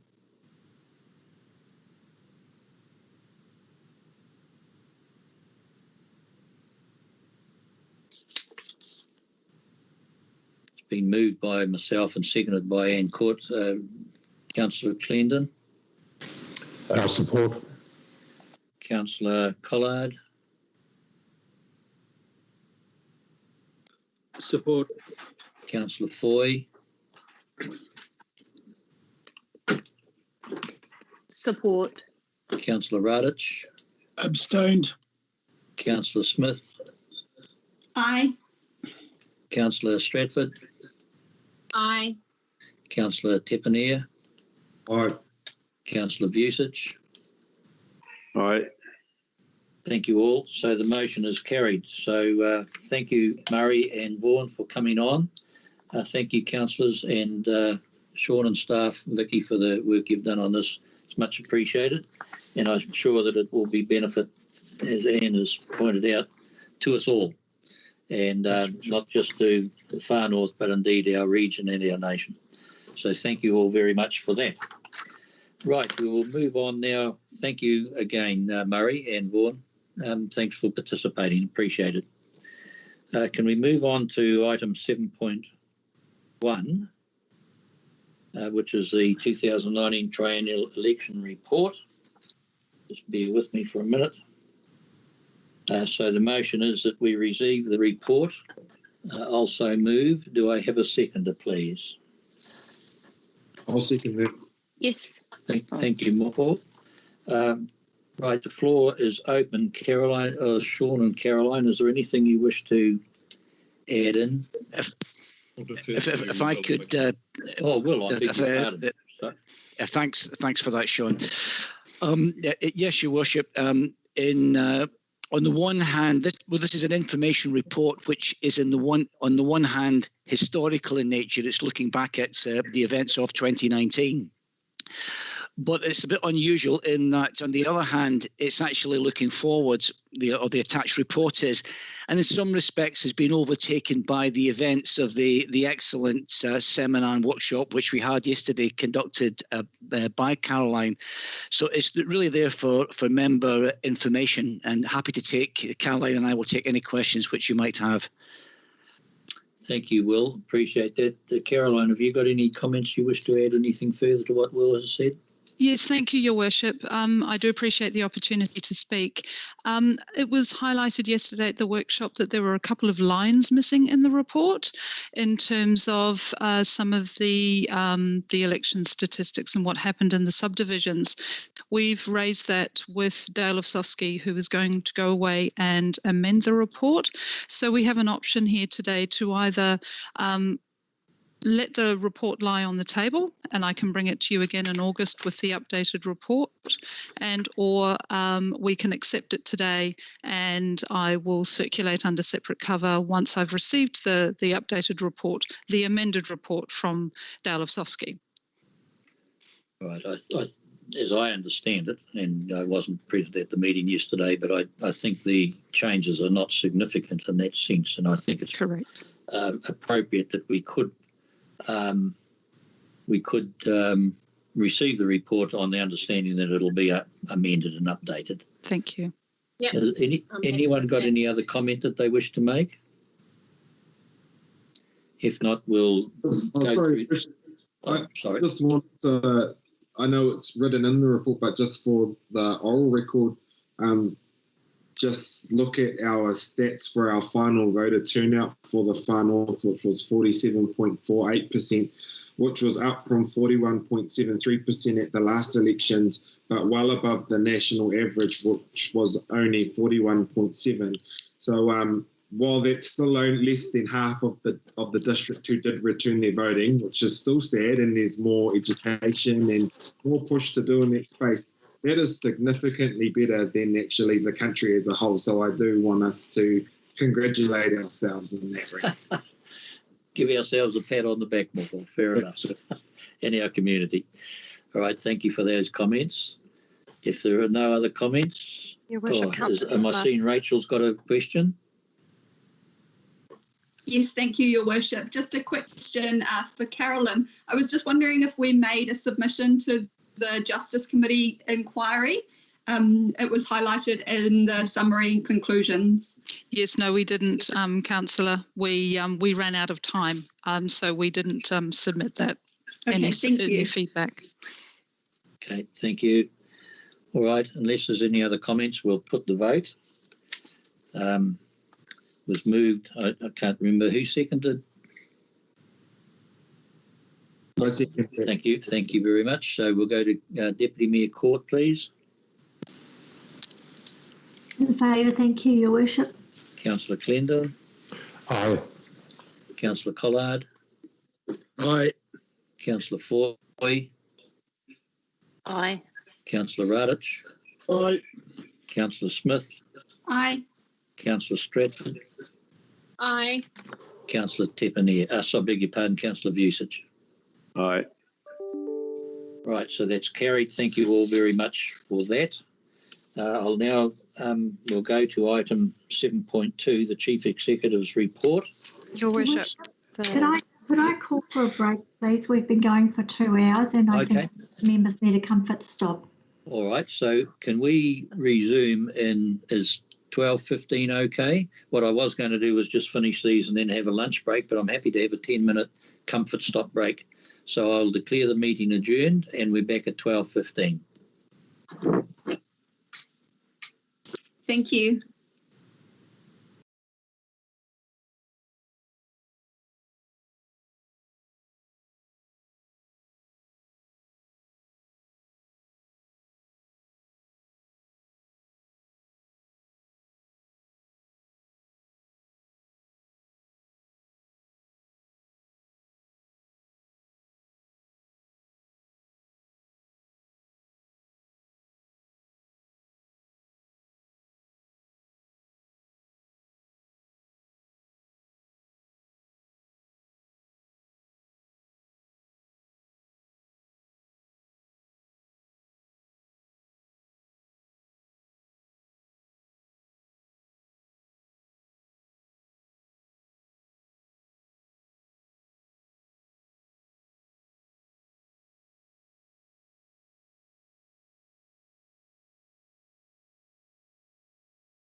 from elected members through to our newest members have been engaged with. I think just to take a small example, the IT Information Technology Unit in our organisation was well groomed for this because it's a progressive thinking unit. They already had Office 365 in place, and it meant that we had the potential to adopt Teams from day one. That's something that most councils never got to at all, and didn't get the business continuity that we got. We had to migrate our workforce home, and that sounds simple, but I assure you it was nothing like don't bother coming to work on Monday. It was all about getting that IT connectivity in a tight headquarters network distributed all over the district, and not to mention the furnishings and things that needed to go from work to people's workplaces so they could continue. And then, of course, as you're intimately where the elected members' decision-making was completely on its ear as well. And to change the operating rhythm as you did to an increase in fortnightly ordinary council meetings, and then the invention of committee workshops and so forth, it just went to show the agility and innovation that was all round in our organisation. The way council worked had to change really quickly. 3,088 Teams videos in the first month, 51,000 chats. So there's something quite phenomenal for in terms of what we've done. I just note that there has been nothing routine about this.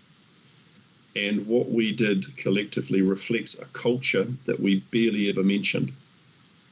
Something we can be really proud of, that when all the rules change, we can, as one ship, turn in the new direction and get on top of this triple challenge that we've just faced.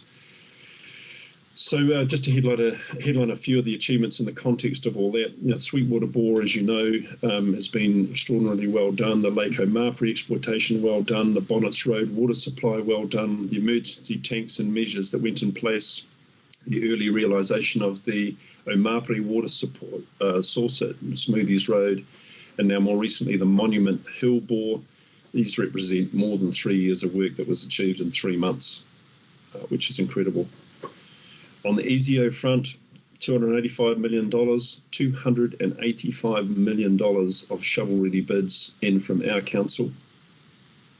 In the paper that you've just considered, another 14.6 in from the region, of which we've achieved, as Councillor Clendon points out, our first real money at 2.1 million.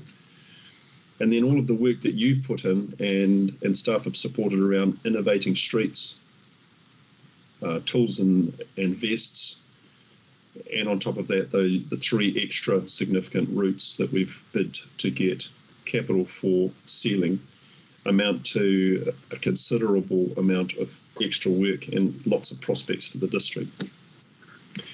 All of this has had a cost, of course, and we've discussed that already. We on the 21st of May, you recall, we put a damage assessment to council about what had occurred. We just note that there isn't a council in the country that hasn't had to regroup significantly about what it's set out to do. We refer for our own confidence back to the end of Q2, the second quarter, when everything was on track, and now look at the end of Q3 and what's changed over the period that I've just described. 80% of my time would have been on the triple challenge. I know General Manager IAMS has almost exclusively been involved in this. Infrastructure Ops Manager Glenn Raynham spent 100% of his time on it, and there isn't a senior manager that hasn't significantly had to divert their attention, but for very good reasons and with very good results. So I think this is mainly a celebration. And despite the emergencies, we've tried to list in summary there, but the employee inductions have continued despite the fact we're not in the workplace. Annual plan deliberations have been worked up. The BCA improvements have continued. We've had huge success in lots of tactical efforts like digitising our library services, which was brilliant at a time when no one could come into the library. Some great numbers in the report on just how many people are now accessing their library from home. And lots of other aspects of operational delivery as summarised. So quite a special period in our history over the last couple of months, and I think we've done extraordinarily well as a joined up group. And I just tip my hat to everyone who's been involved. Welcome any questions that you've got on any aspect of the report. Thank you, Sean, for that report. We'll start off. Anne Court, Deputy Mayor, any comments, questions? Thank you, Your Worship. I've read every word. The Chief Executive will be delighted to know all 60 pages. I do recognise it has been extraordinary times. I'd also like to do a huge shout out to the elected members who often get overlooked in these conversations. They have worked all the hours of daylight from my observation. They have sat in front of their computers like Robocop, scanning multiple screens and iPads and laptops from dawn till dusk throughout the entire period of the lockdown. Or whether it's been in response to civil defence, it's been in response to a shovel-ready project, it's business as usual, it's economic development, you name it. They've been there, and kind of like the invisible force behind the workforce that is more formally recognised as the Far North District Council. So I just think it's really, really important to acknowledge that there are 10 incredible councillors, and I forget how many elected members sit at the community board level. I should know that, and I apologise now that I've forgotten. And just to how hard we worked. From Moko and Adele out there delivering food parcels, everything that they did. You are a force to be reckoned with. The Far North is lucky to have you, and I'm incredibly proud to know you and get to work with you all. So thank you. Thank you for those comments, Anne. That's very kind. Appreciate it very much. I think we all do. I'm sure we all do. Can I ask Rachel and then Moko, please, to talk? Thank you, Your Worship, and thank you, Deputy Mayor Court, for your more than kind words. They're much appreciated.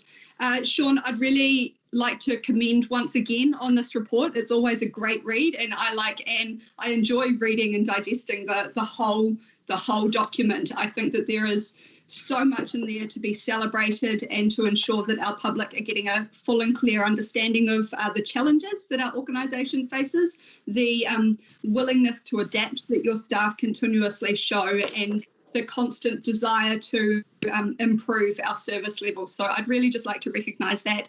In particular, the bottom point on the first page of your report hones in on the communication side of things. And the willingness that you and your staff have shown to adapt and be more agile in the way that you communicate, not only with each other, but also with the community. On that note, I would like to propose, in addition to our resolution that's on the table, that the CE develop a method of sharing key points of the report with the general public to really ensure that we are getting that message out there. And if I can get a seconder for that amendment, it would be much appreciated. Thank you, Your Worship. Thank you, and I'll be happy to move second that amendment when we come to it. Can I just also add in one part just before I come to Moko, and the weekender that we get, I've got to say, in my view, is outstanding. And I shared it with the chairs of the Business Association this morning, and they were absolutely rapt to the extent that they want to have it and circulate it. And Sean has agreed there's no reason why that shouldn't happen. So I just know that, again, it's more communication, just telling people about, rather than them sitting there, as Anne Court says, a bloody council, at least they've got something positive to talk about as well. So thank you for that. Can I ask Paul, please, and then Kelly? Yeah, kia ora. Thank you, Your Worship. I just wanted to highlight support what Rachel was talking about as well, about getting some of these comms out there, and I wanted to highlight that I didn't realise this, but it is great to hear that NZTA will be funding 100% from the National Land Transport Fund the foregone revenue associated with our Hokianga ferry being free during the lockdown and when we were at the height of COVID-19. So that kutia, that obviously was still at cost isn't going to be sitting on our ratepayers. And I would like to continue to push how we can access funding for that vital transport link for the Hokianga and for the associated communities there. Also on page 100 in the CE report, it was touched on the tikanga practices around the removal and relocation of a flagpole and whether that had been appropriately followed. And I'm happy to say that I have had word back through the CE office that hadn't been done, but that is, if it hasn't already, that is being followed up on to make sure that is being looked after appropriately. And finally, just on reflection from what people have spoken about, especially the messaging that's been coming through this report and how we've all had to come together. And you mentioned this at the start, Your Worship, that it's Matariki Puanga, it's the Māori New Year. And this month is called in Māori Te Tahi o Pipiri, the first month of actually coming together. Pipiri means to come together. And I love that we're coming out of COVID and we literally are coming together to make the plans for the new year ahead. And I think that's appropriate. Kia ora. Kia ora, thank you, Moko. Appreciate that. Can we have Kelly and then followed by John Vucic, please? Yeah, I just wanted to take the opportunity to, because the fibre installations are mentioned a couple of times in the CE report, that in 2017 when they started in Kawakawa and Moerewa, there were some reinstatements to happen, and there's a small percentage outstanding there, and I understand that this is an issue across the district where the rollouts are happening. So I just wonder if there is, like in 2017 when it began, as the community board member, I think I had to initiate conversation with the CE office to get a conversation with Chorus and Broad Spectrum. You know, is it still that process, or have we improved the relationship between the community and the corridor access engineer and Broad Spectrum and Chorus? Because I feel like the community, when they're, you know, left with this mess on their footpath or their driveway, they don't have a clear path of getting it fixed up other than yelling at us or lodging an RFS and it getting lost. You know, so, yeah, Andy might want to respond to that. But also something that has constantly come up in the CE report is the low, like the non-filling of vacancies. And I think that we need to have a conversation on with, like, we've got, is it 40 vacant or something around that number? You know, do we actually need to fill those? We have had the attitude of, maintaining our staffing, so at least that's not more unemployed people out in our region, but the ratepayers are paying for the staff. We need to make sure that all our staff are fit for business, you know, that we have an adequate allocation of staffing numbers and that we're not committing to 377 when we actually only really need and can operate on 340 something. Yeah, so that's all I wanted to mention. Thank you. Thank you, Kelly. Sean, Andy, do you want to respond to any of those comments or questions that Kelly raised?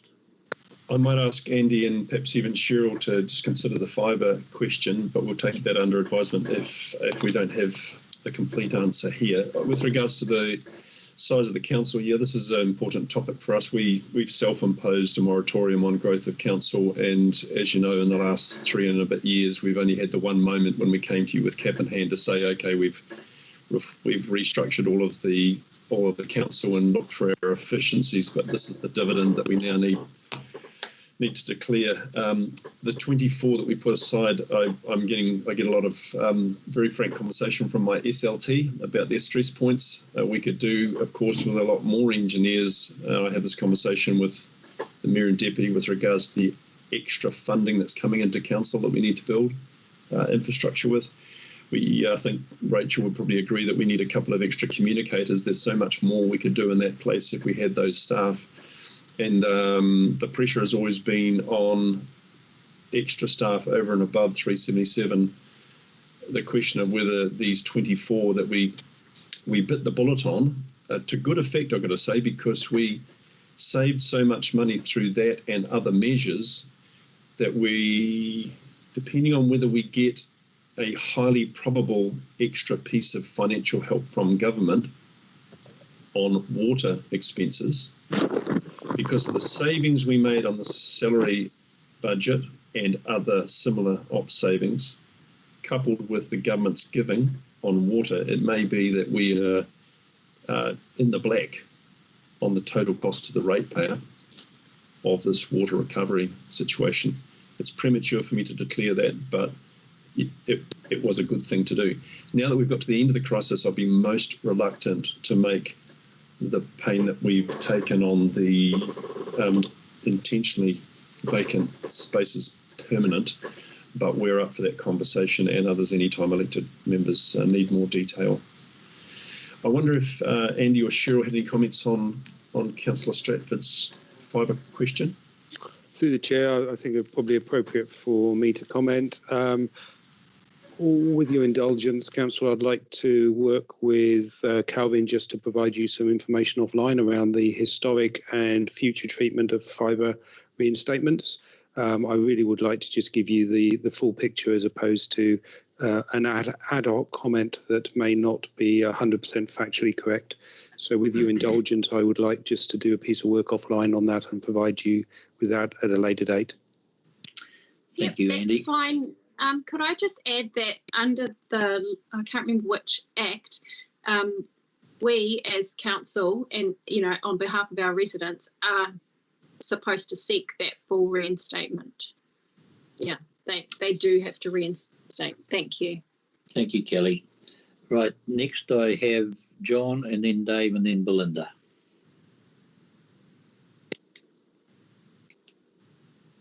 John Vucic.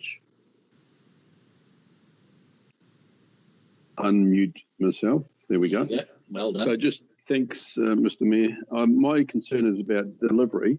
It's a comprehensive report. The information is all out there. We are in the public. So I do wonder, I'm not sure about whether we have also reporting. So just having a change to say we're going to have Sean put some other public information out there. I'm not so sure about that, given that we have our public, we have the newsletters that we do.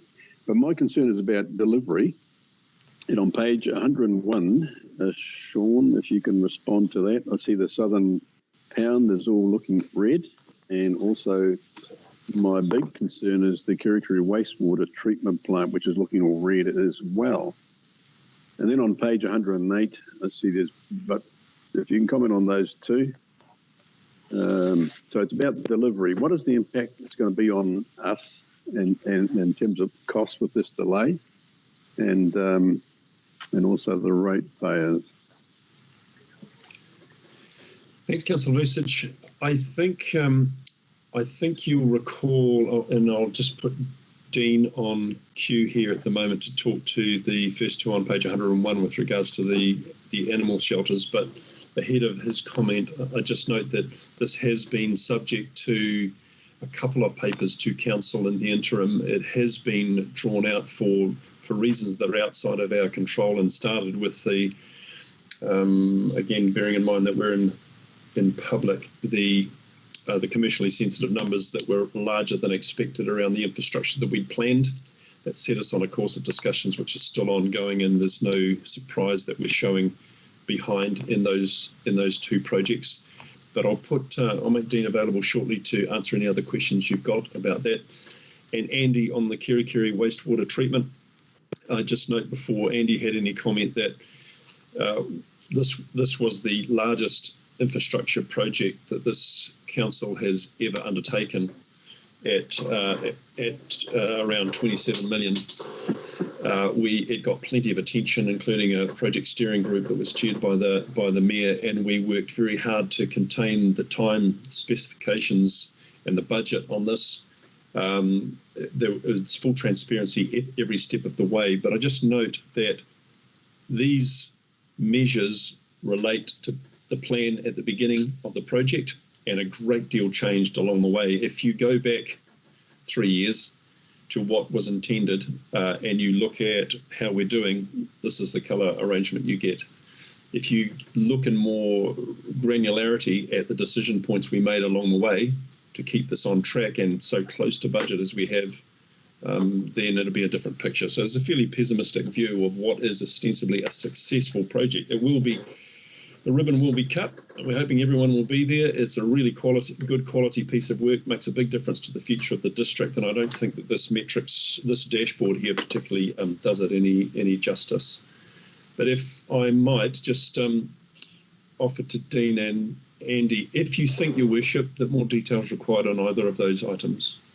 If either I've got anything more they wish to add, I agree with you. I think that, as you've said, what we're reporting against is what happened 4 years ago, and there's been lots of discussion and changes as we've gone forward, and indeed we've had the older budget, but we've lived now within the budget on the sewage as far as I'm aware.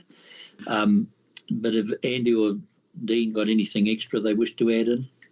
Through the Chair, if I can just add that the colour scheme, as Sean has alluded to, relates to our project management framework process and how we measure the life and performance of a project through its life cycle from start to finish. The larger, more complex the project, then clearly it takes more time and greater oversight to deliver, and the colours that are reflected in the report reflect the status in comparison to where we started the project from. So it is clearly a transparency issue that we're trying to give you as much information as possible from where we started the project to where we are now, and for large complex projects that often results in the colour scheme being an alarming red. But we have confidence around the delivery of these projects. Thank you, Andy, for that explanation. Dean, have you got anything you wish to? Thank you, Your Worship. If I could just add, for the period in question, the report is for the March-April period. And of course, everyone is aware that we got into lockdown in that period. Animal shelters have been affected in terms of design work, which hasn't been able to have been completed prior to the lockdown. So site visits have now occurred in the interim, visits to the Melka site and further work on the northern facility. So we are working with Andy's team. The project manager is progressing this both projects, and those colours will change. The effect of the timelines being affected the way they have means that the delivery will occur in the next financial year. Yeah, thank you. And just one other final question. Thanks for all of that. As you know, I was very keen to actually have project management, so I'm actually quite pleased to have that transparency and reflecting it from start to beginning, and that's what I'm keen to actually see. Just on the 108, there's the recycling has taken a really big dive. Again, I guess this is COVID-19 and lockdown, but I wouldn't mind, as you know, recycling. It's something that we've been trying to push and get it up. I wouldn't mind some comment on that as well, please. Through the Chair, if I might, I do have Nina and Simon, but I'll endeavour to answer that myself. So through lockdown, then there was no curbside recycling whatsoever. We shut that down because of the risk to the operators. There was limited recycling at our waste transfer stations, ensuring that there was, particularly at level 2, that there was social distancing employed, and that, one, there was a reduced demand because people were in lockdown and were not venturing far, and 2, there was the need to keep people isolated and the staff isolated at the transfer stations. We do expect a recovery in those numbers as we go forward. Yeah, thank you. Don't need to go any more. That, and probably a big rebound, because the refuge to dump was dropped as well. So maybe someone's hoarding rubbish somewhere. Anyway, that's all. I also, I don't like doing shout outs. I don't think that's actually, patting ourselves on the back's a good thing. But I'd like to actually mention our government and the funding they've given. That's been, in this time of crisis, that's actually been very helpful. And I think that's the last thing you mentioned, Sean, before I started to speak, that has been helpful, especially with the drought crisis. Mm. Yep, thank you, John, for those comments. Dave, Belinda, and then Felicity. Yeah, it's great. Everything is relevant that's been said, and I just wanted a comment and an observation. One of the comment is on the digital enablement and the fact that this very, very flash equipment got dumped on me at the beginning of COVID, and I had an opportunity to pick it up, and I cancelled things, and you just name it, and I did it, and I apologise to everybody if I wasn't somewhere where I was supposed to be, because I just didn't know what I'd done. But I've learned a hell of a lot, and am still learning in terms of the digital front, but obviously that's working well. Thank you very much. And I don't think I was on my own. I was just going to say, you don't feel like you're all out there by yourself. But an observation, sustainable procurement, I'm really looking forward to the sustainability of the procurement on a local level. And certainly Sean has commented about this or reported on it in his report. And if Council is presented with a real opportunity here, it's something that I'm looking forward to. And just to take even John Husse's comments about recycle further, the localising of that and perhaps the separation of that from other waste disposal. Looking forward to it. Thank you. Thank you, Dave. Belinda. Yes, thank you, Your Worship. I did read this report too. There was some great stuff in there. Thank you, Sean. One thing I picked up on of concern was, I'm not sure what page it was on, I think it was under reserves, was in relation to a container and a structure that was placed on a road reserve area at Waitangi over the New Year period. This to me is a classic example of something in progress that is being worked through with Taimai Tours to sort out the issue of the placement on the reserve.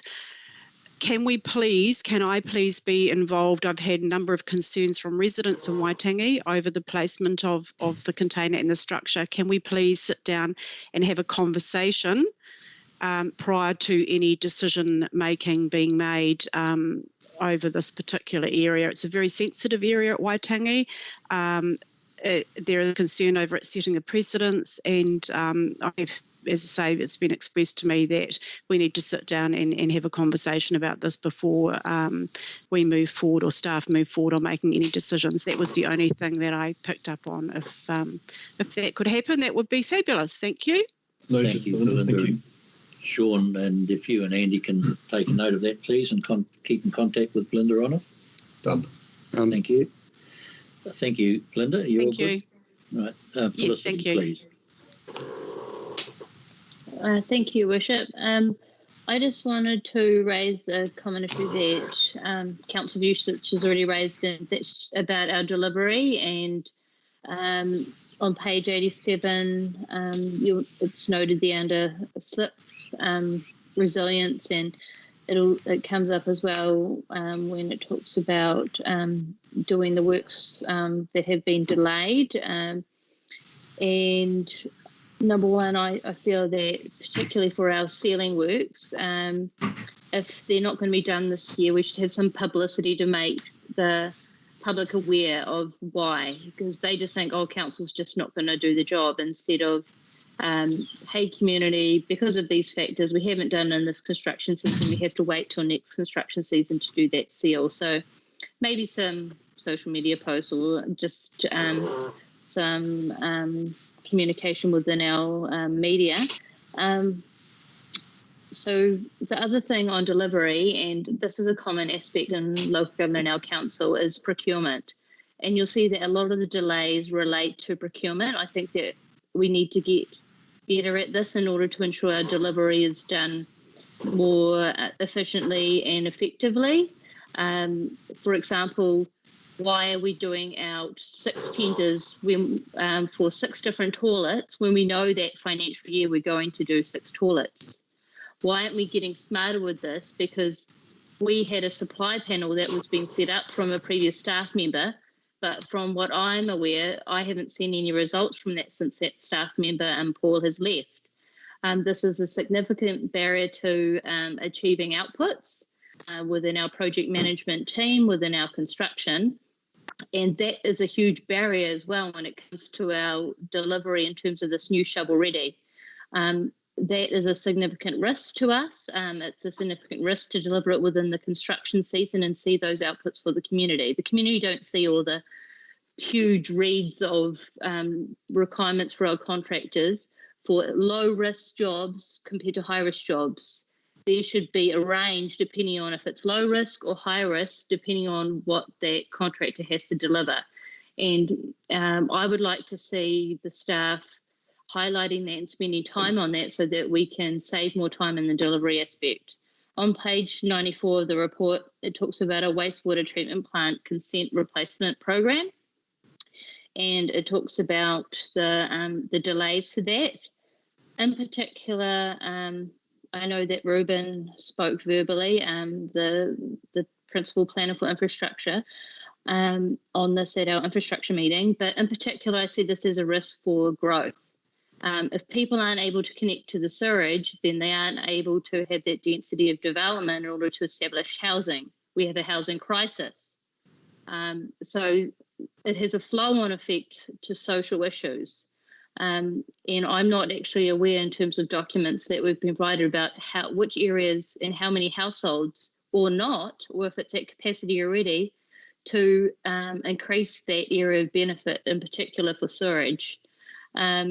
So in terms of our current wastewater treatment plants and our consenting for our existing plants, it's a significant risk, but also mainly for our growth.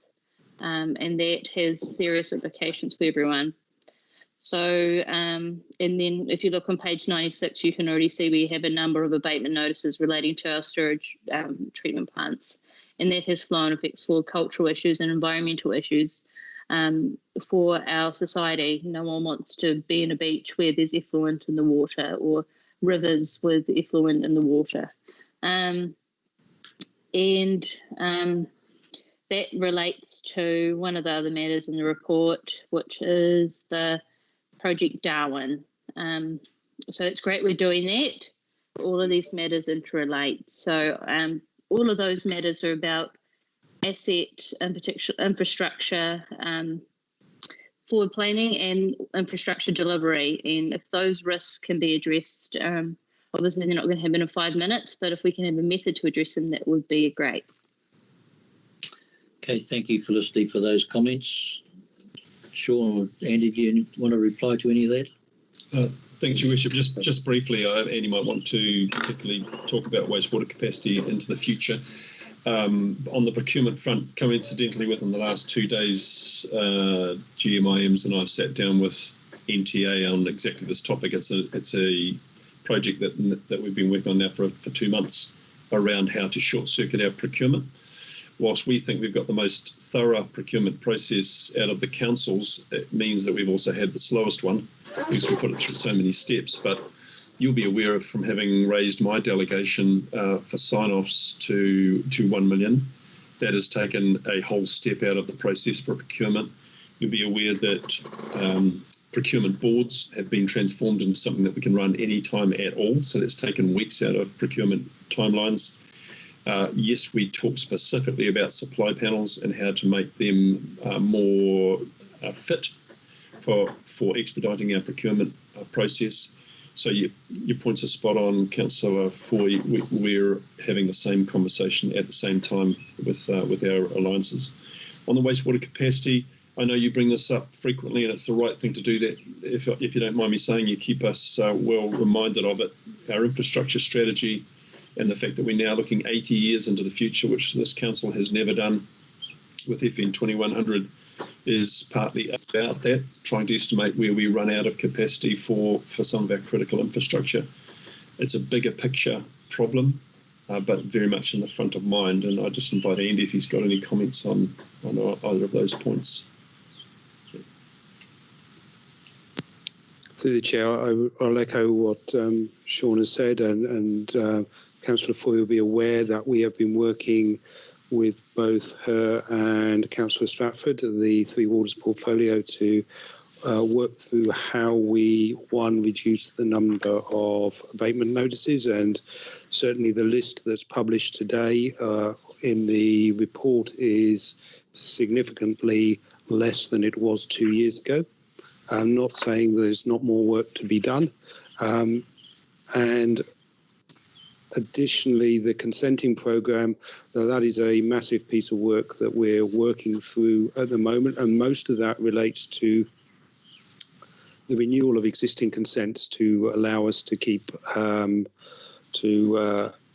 acknowledge the changing environmental standards that we are facing. So we are not actually looking at this. The consent renewal process is a requirement for NRC, and we are looking to work through those, and we're starting one, or we're well underway with one at Taipa, and we have other ones following us across Opanoni and the other wastewater treatment plants. So that is a big piece of work. It relates to environmental water quality, and the team are working across that at the moment. Okay, thank you. Thank you, Sean and Andy, for that response to Felicity, and we do know, Felicity, that you will keep addressing these issues. Thank you very much. We do appreciate that. Right, so we're at the end of that discussion. Thank you all for your participation and involvement. So we'll put the resolution. It's that we receive the report. I'll in favour. I've moved it, and Moko second. Yeah. So Mayor Court, please. Deputy Mayor Court. In favour, thank you, Your Worship. Councillor Clendon. Support. Councillor Collard.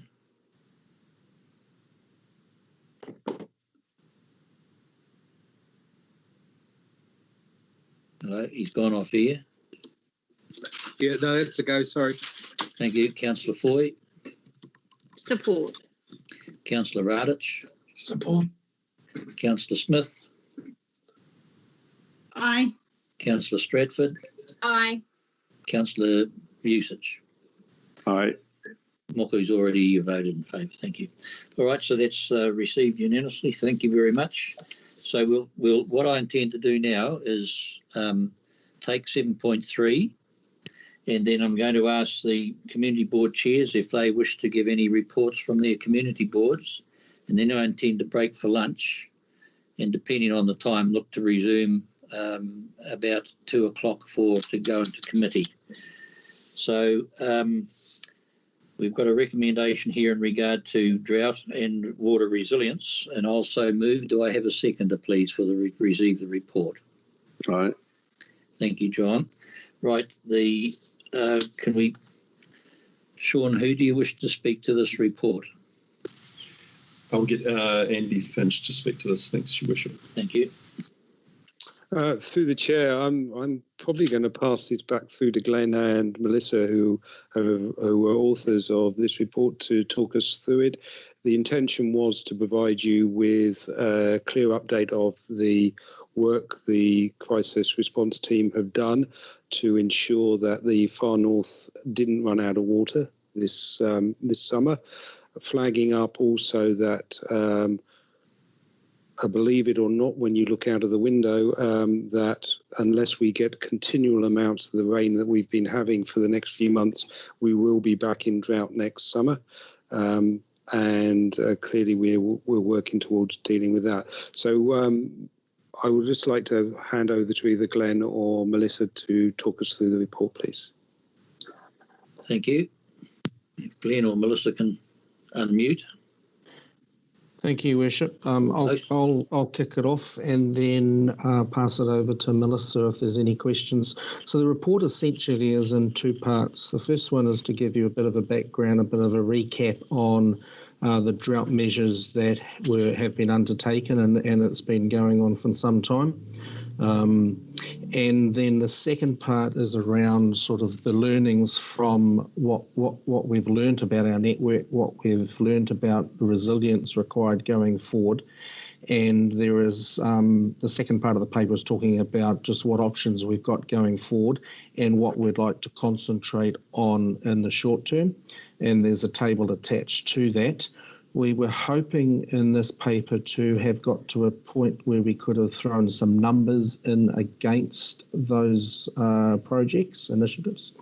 We're still working through that. We're obviously cognizant of the fact that we want to put some real numbers in front of you, and so we will be bringing another paper back to you in the very near future, which will have some numbers around that and asking for approvals of funds at that point in time. So today's really about socialising where we're at and what's front of mind for us in terms of resilience going forward. Happy to take any questions, and I think at that point in time, Melissa will be able to answer some of them. Okay, there's nothing new Melissa wants to add in. Glenn, you think? Melissa, have you got any further comments? No, I think through the chair, I'll just take the report as read.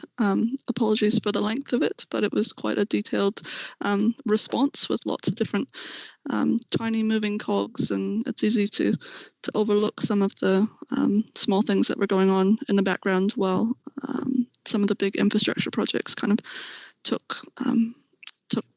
the sight of things, took all the limelight. So yeah, I hope you find the report interesting. Synopsis of how we responded to this really significant event in our water supply. Thank you very much to both of you. I have Moko and then John, who wishes to. Moko, if you would ask a comment, please. Thank you. I have a couple of comments to make. One of them is a question, actually. I just wanted to take my hat off publicly to Melissa. I attended a meeting with the Waikotihi Trust, who are the kaitiaki of the monument wall at Tokarerea that we take from. And I just wanted to speak to the merits that we have in that relationship that Melissa has built up with that trust and is maintaining with them. But following on from that, I know that we've been looking at the development of a bore in the deeper aquifer under Monument Hill. And it is extremely important that we take our community along us with this journey in that space, especially the Waikotihi Trust, who at that meeting that I attended, and that was just a one-off that I went along to, they did have very real concerns about what that could mean on the lifeblood of the puna that they obviously take from to feed the Rangihanga settlement.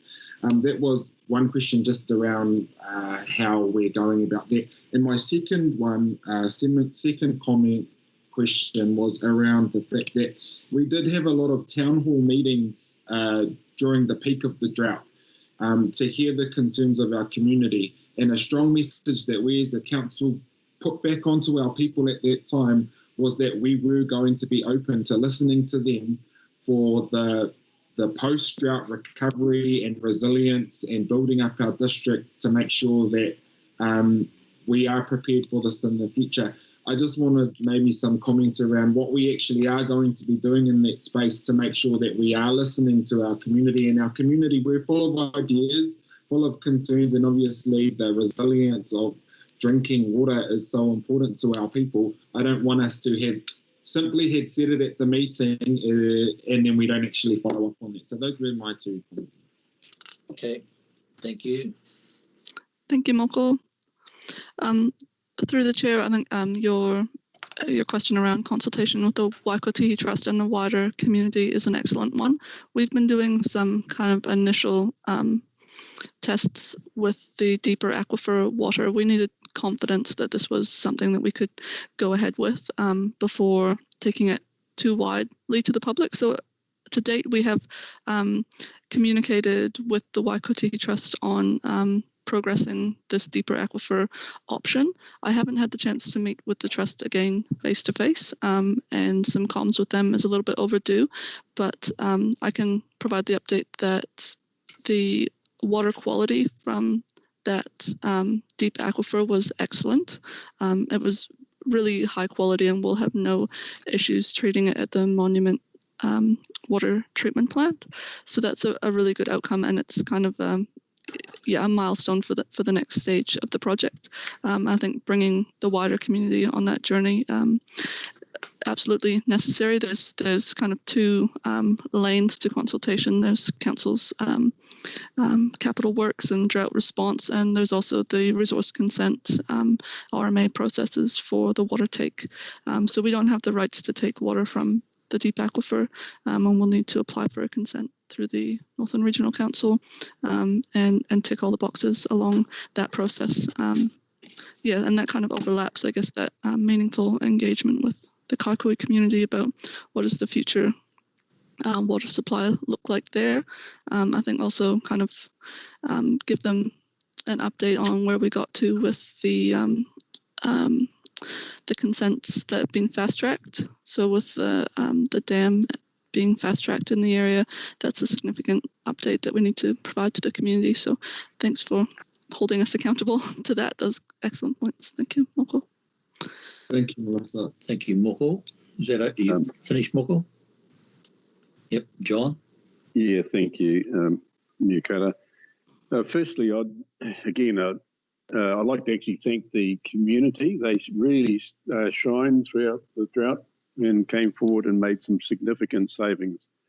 And you notice that. I think Kaihau was the best, and there's certainly Kaikoai did really well.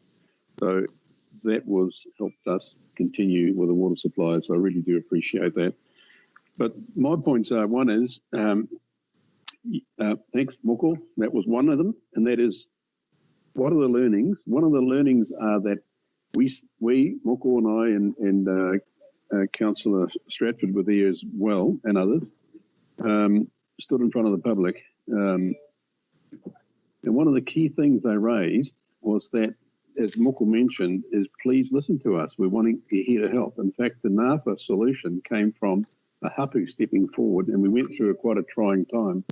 In the time we actually had, and get an agreement over the table, which hadn't been achieved before. So I thank the hapu and I thank the community for doing that. Let's keep our word, and let's actually bring them along. We have a resolution of council as well when it comes to drought resilience, that the community board and the communities and various be involved. So let's do that.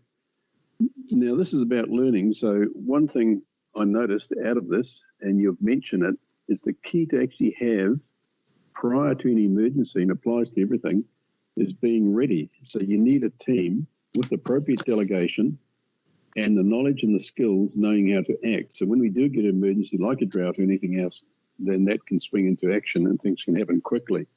So I think that was raised in the report. I saw hints of it. But one thing I didn't see in there was, and it's more of a note, is the cost. If we do not prepare, shortage of water and issues that various, as you know, in Kaitaia and in Kaikai have been spoken of before. I didn't know how far back it went, and that was one learning I got out of this, how it's been on the table for a long time. In fact, the Kaikai population has increased by 1,000 when it was first talked about with the extension to the prison and out to Napa Springs. Yet nothing has been done about this water supply. So it's key that we actually put the long-term plans out there and act on them and do them. If we don't do that, you can see the cost that we face in terms of a crisis. So that's a key learning there that we should all remember going forward. And finally, I'm real pleased to see the bore there being mentioned. That was been on the cards for a while as well. Let's do it quickly and let the business association know. They're very concerned about, and they need to know because they want to make decisions prior to turning into a potential drought this year, as Andy mentioned. And thanks for mentioning that, Andy. That's my final question. It is a question, and that is, I noticed in page, in page 113, you can see how we are still trending below last year. Looking out the window, there's quite a bit of rain. We've had that recently, and it doesn't cover that period.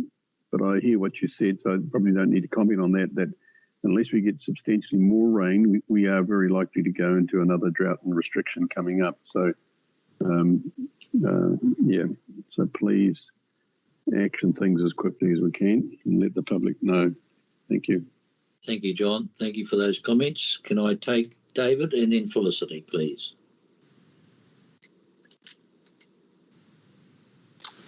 Yeah, thank you, Mr. Mayor. Yeah, just to repeat, or rather to echo the thanks for this report. It's been very useful. The historical, the story of what happened over the last few months is useful to have in one place. I guess the 2 pages that interest me most, however, are the final 2 pages, the assessment of condition and urgent projects required to prepare for the next dry season. And yes, given that those charts are showing we're still well below 50% of average rainfall, at least in Kaikohe and Kirikiri, and I suspect it may even be worse elsewhere, we are going to have our work cut out next time. Some of this obviously will come through in the long-term plan, but I'm just reflecting specifically on Kirikiri at the moment. In the previous several months, over this last summer drought, Kaikohe, Rao and rather Hokianga were priorities because they were in very real danger of running out. Kaitaia also struggled. Kirikiri didn't feel so much under risk, but certainly looking at this information here, words like unreliable, fragile, at risk pop out at me. And I think that this is under current conditions. We know the water supply for this area is under threat. We're also aware that as we speak, there are consent applications lodged for several hundred new dwellings around the Kirikiri area, which is highlighting that we are going to be in deep trouble with water supply. I don't believe we can build ourselves out of this with large-scale infrastructure. And I just flag, I think, and this is, I guess, part of the LTP conversation, we need to be looking at the whole suite of alternatives here. Simple things, and we've talked about this before, by either mandating or incentivizing domestic storage, household water tank storage, this sort of thing. Absolutely. I really don't think we're going to be able to afford to, in a timely fashion, to invest in the scale of infrastructure we'll need to really future-proof the district. And I do think we have to take a much more creative and wide-ranging assessment of what the range of solutions are. It's the old thing about there's no single 100% solution. So we've got to look at the 101% solutions, which will all combine to ensure that we do have the water supplies that we obviously need into the future. Just finally, these last 2 pages, I'd really love to see a regular monthly or 6-weekly update on progress of these various actions and these various projects, simply to keep us informed and so that we as councillors are better informed to be able to at least inform, if not reassure the community that work is actively being done to try and future-proof us on this very necessary resource.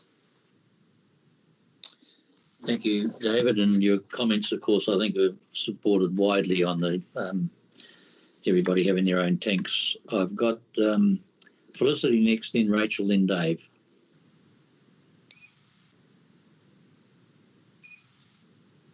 Thank you, Bishop, and thank you to Councillor Kennedy. He's brought up one of my points there, and it's just been reiterated about water tanks. I know that we're talking about a bylaw for water tanks for new builds, but in terms of our current both urban and rural water supplies, water tanks, I think, offer a significant opportunity both for stormwater retention and detention for peak flows, but also what we're talking about here today, water storage. So I'm not sure if the government is looking at options for funding for that. I know that a lot of our ratepayers would like to see that as an option, but we need to incentivise them, exactly what Councillor Clendon has raised. I'm not sure if we can do that through a rates payment, you paying it off so that people don't have that debt up front.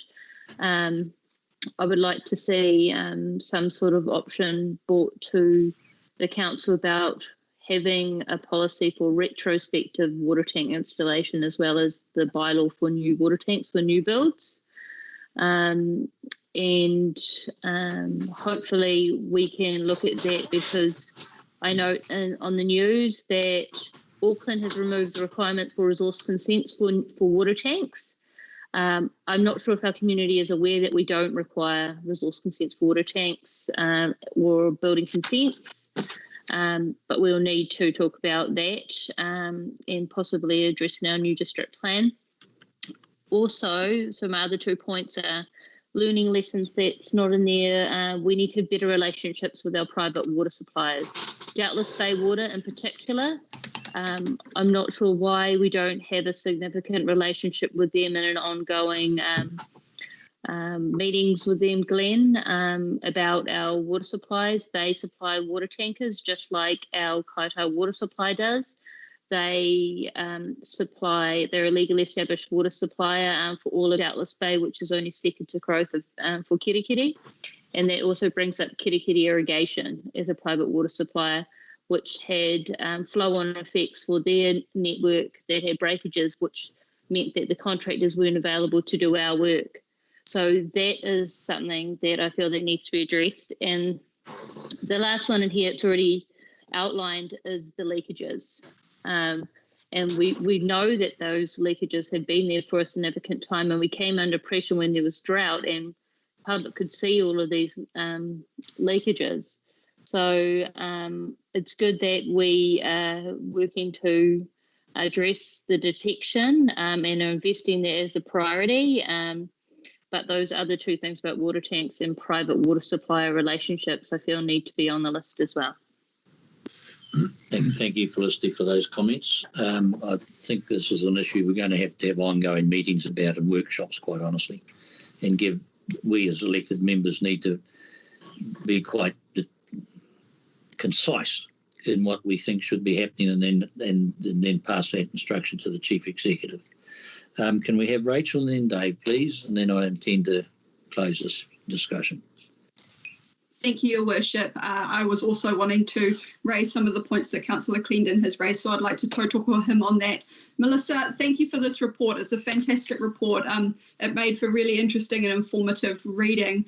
The concern that I do have is around Rawene and what appears to be quite limited options for us, for that community going forward.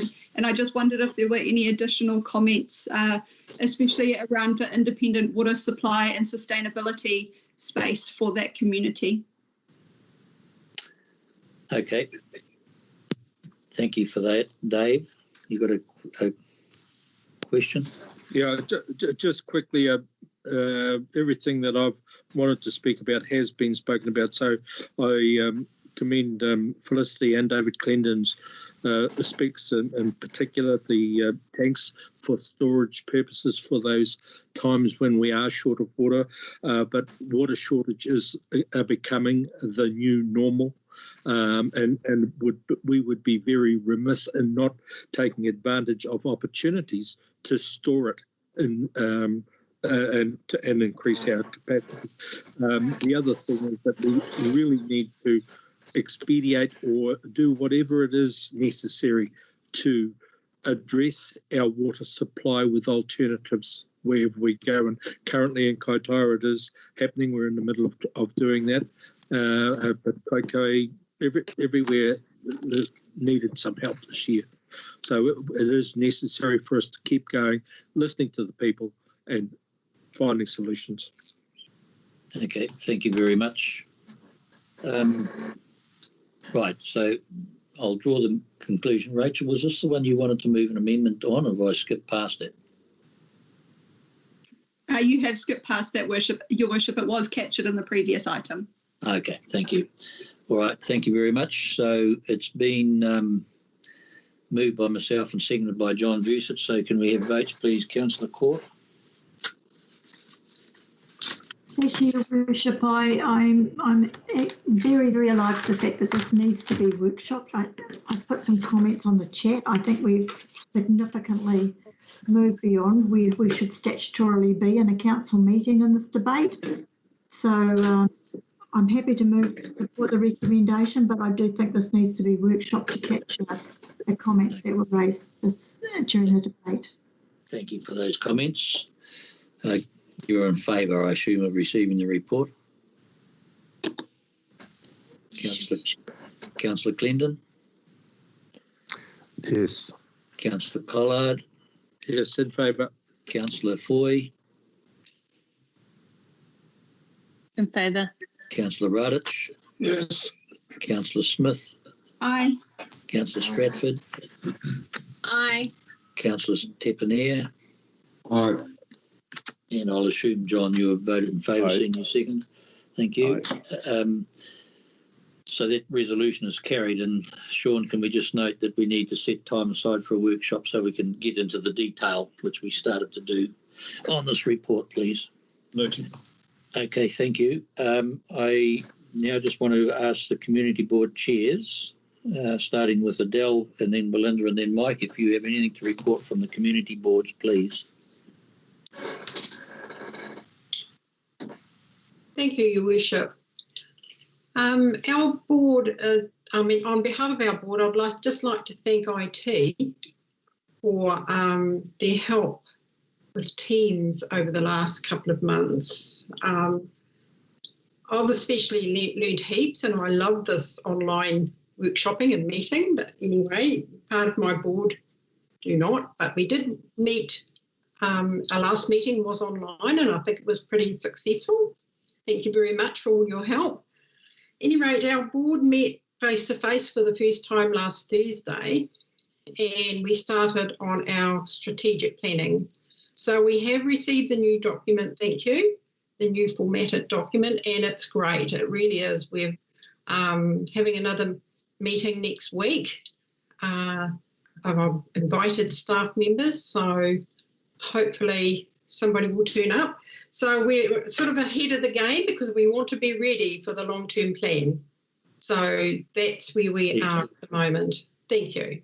Thank you, Adele. Belinda, have you got any comment, please? Yes, thanks. Just sharing Adele's sentiments there. I think I was the brunt of a few jokes when it came to the IT side of things, but we finally got it sorted. And like Adele, our board are divided on whether it should continue or not, but it definitely has its purpose. We have our strategic plan and have done a lot of work on it. We need to get into some LTP workshops, and I haven't received the new template for our strategic plan, which would be very helpful.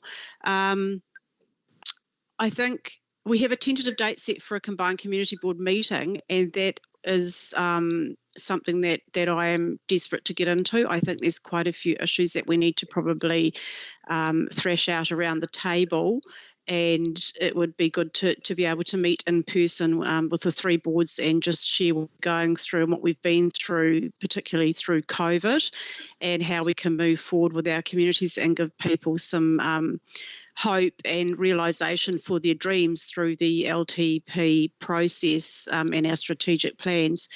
The challenges ahead are a really big concern, particularly for some of our Eastern Ward areas in relation to unemployment and accommodation.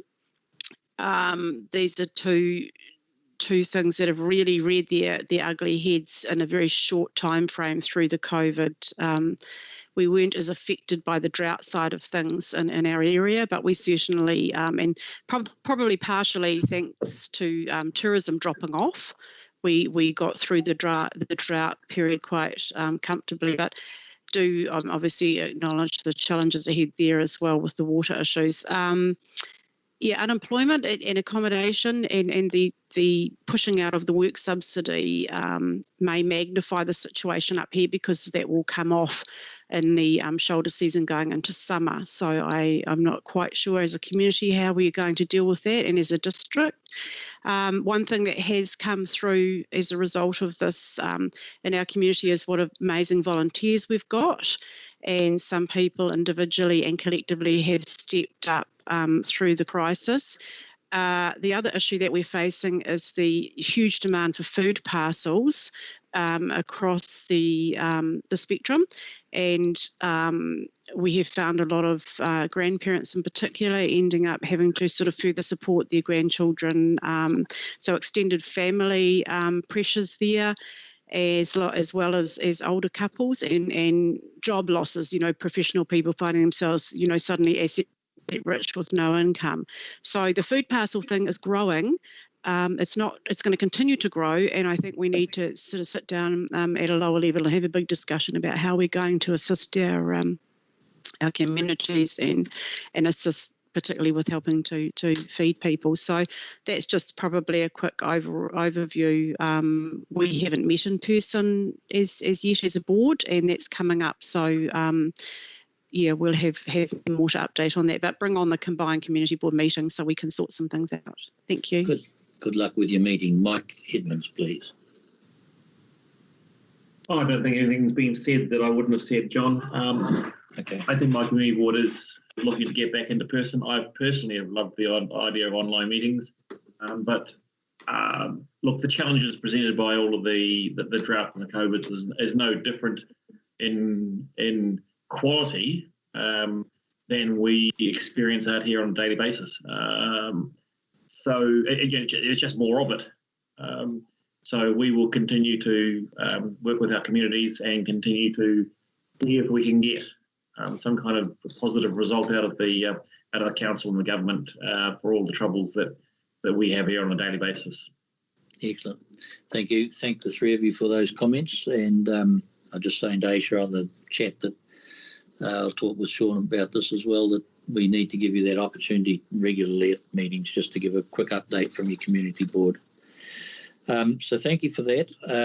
I do intend now to adjourn the meeting, but before I do, given that we have people online, public, watching, etc., when we come back, I would go into committee, but I intend to go into committee now and then adjourn for lunch so that we're not keeping the public waiting for another, well, we eat a sandwich, just in case they're not sure. So it's my intention now to move that we we go into committee and the public be excluded. Do I have a seconder, please?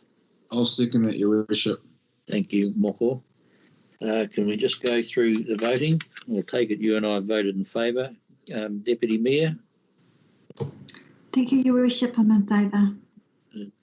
Councillor Clendon? Aye. Councillor Collard? Aye. Councillor Foy? Yes. Councillor Radich?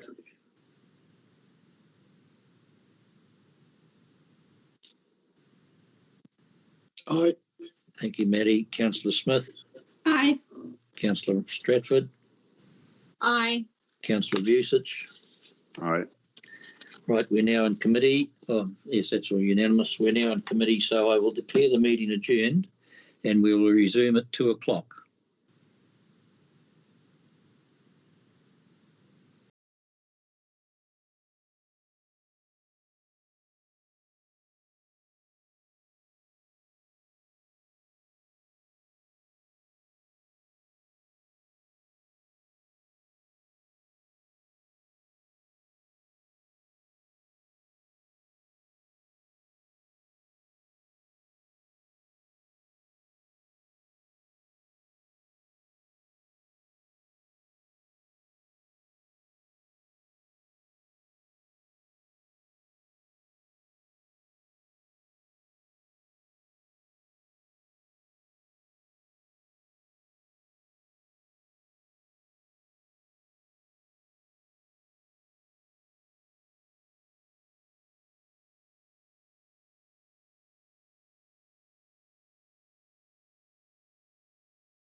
You're looking very thoughtful.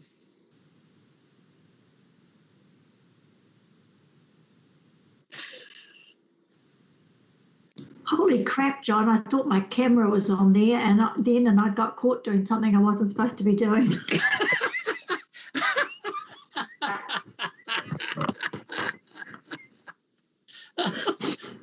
Well, show us. Very thoughtful. What were you doing? Yeah. That's the question, Councillor Court. Hey, I'm going to show you guys something.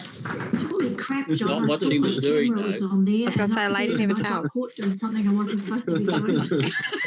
Look what just arrived on my doorstep. Oh, wow. Beautiful. That's lovely. I know. From Ashley. Very thoughtful.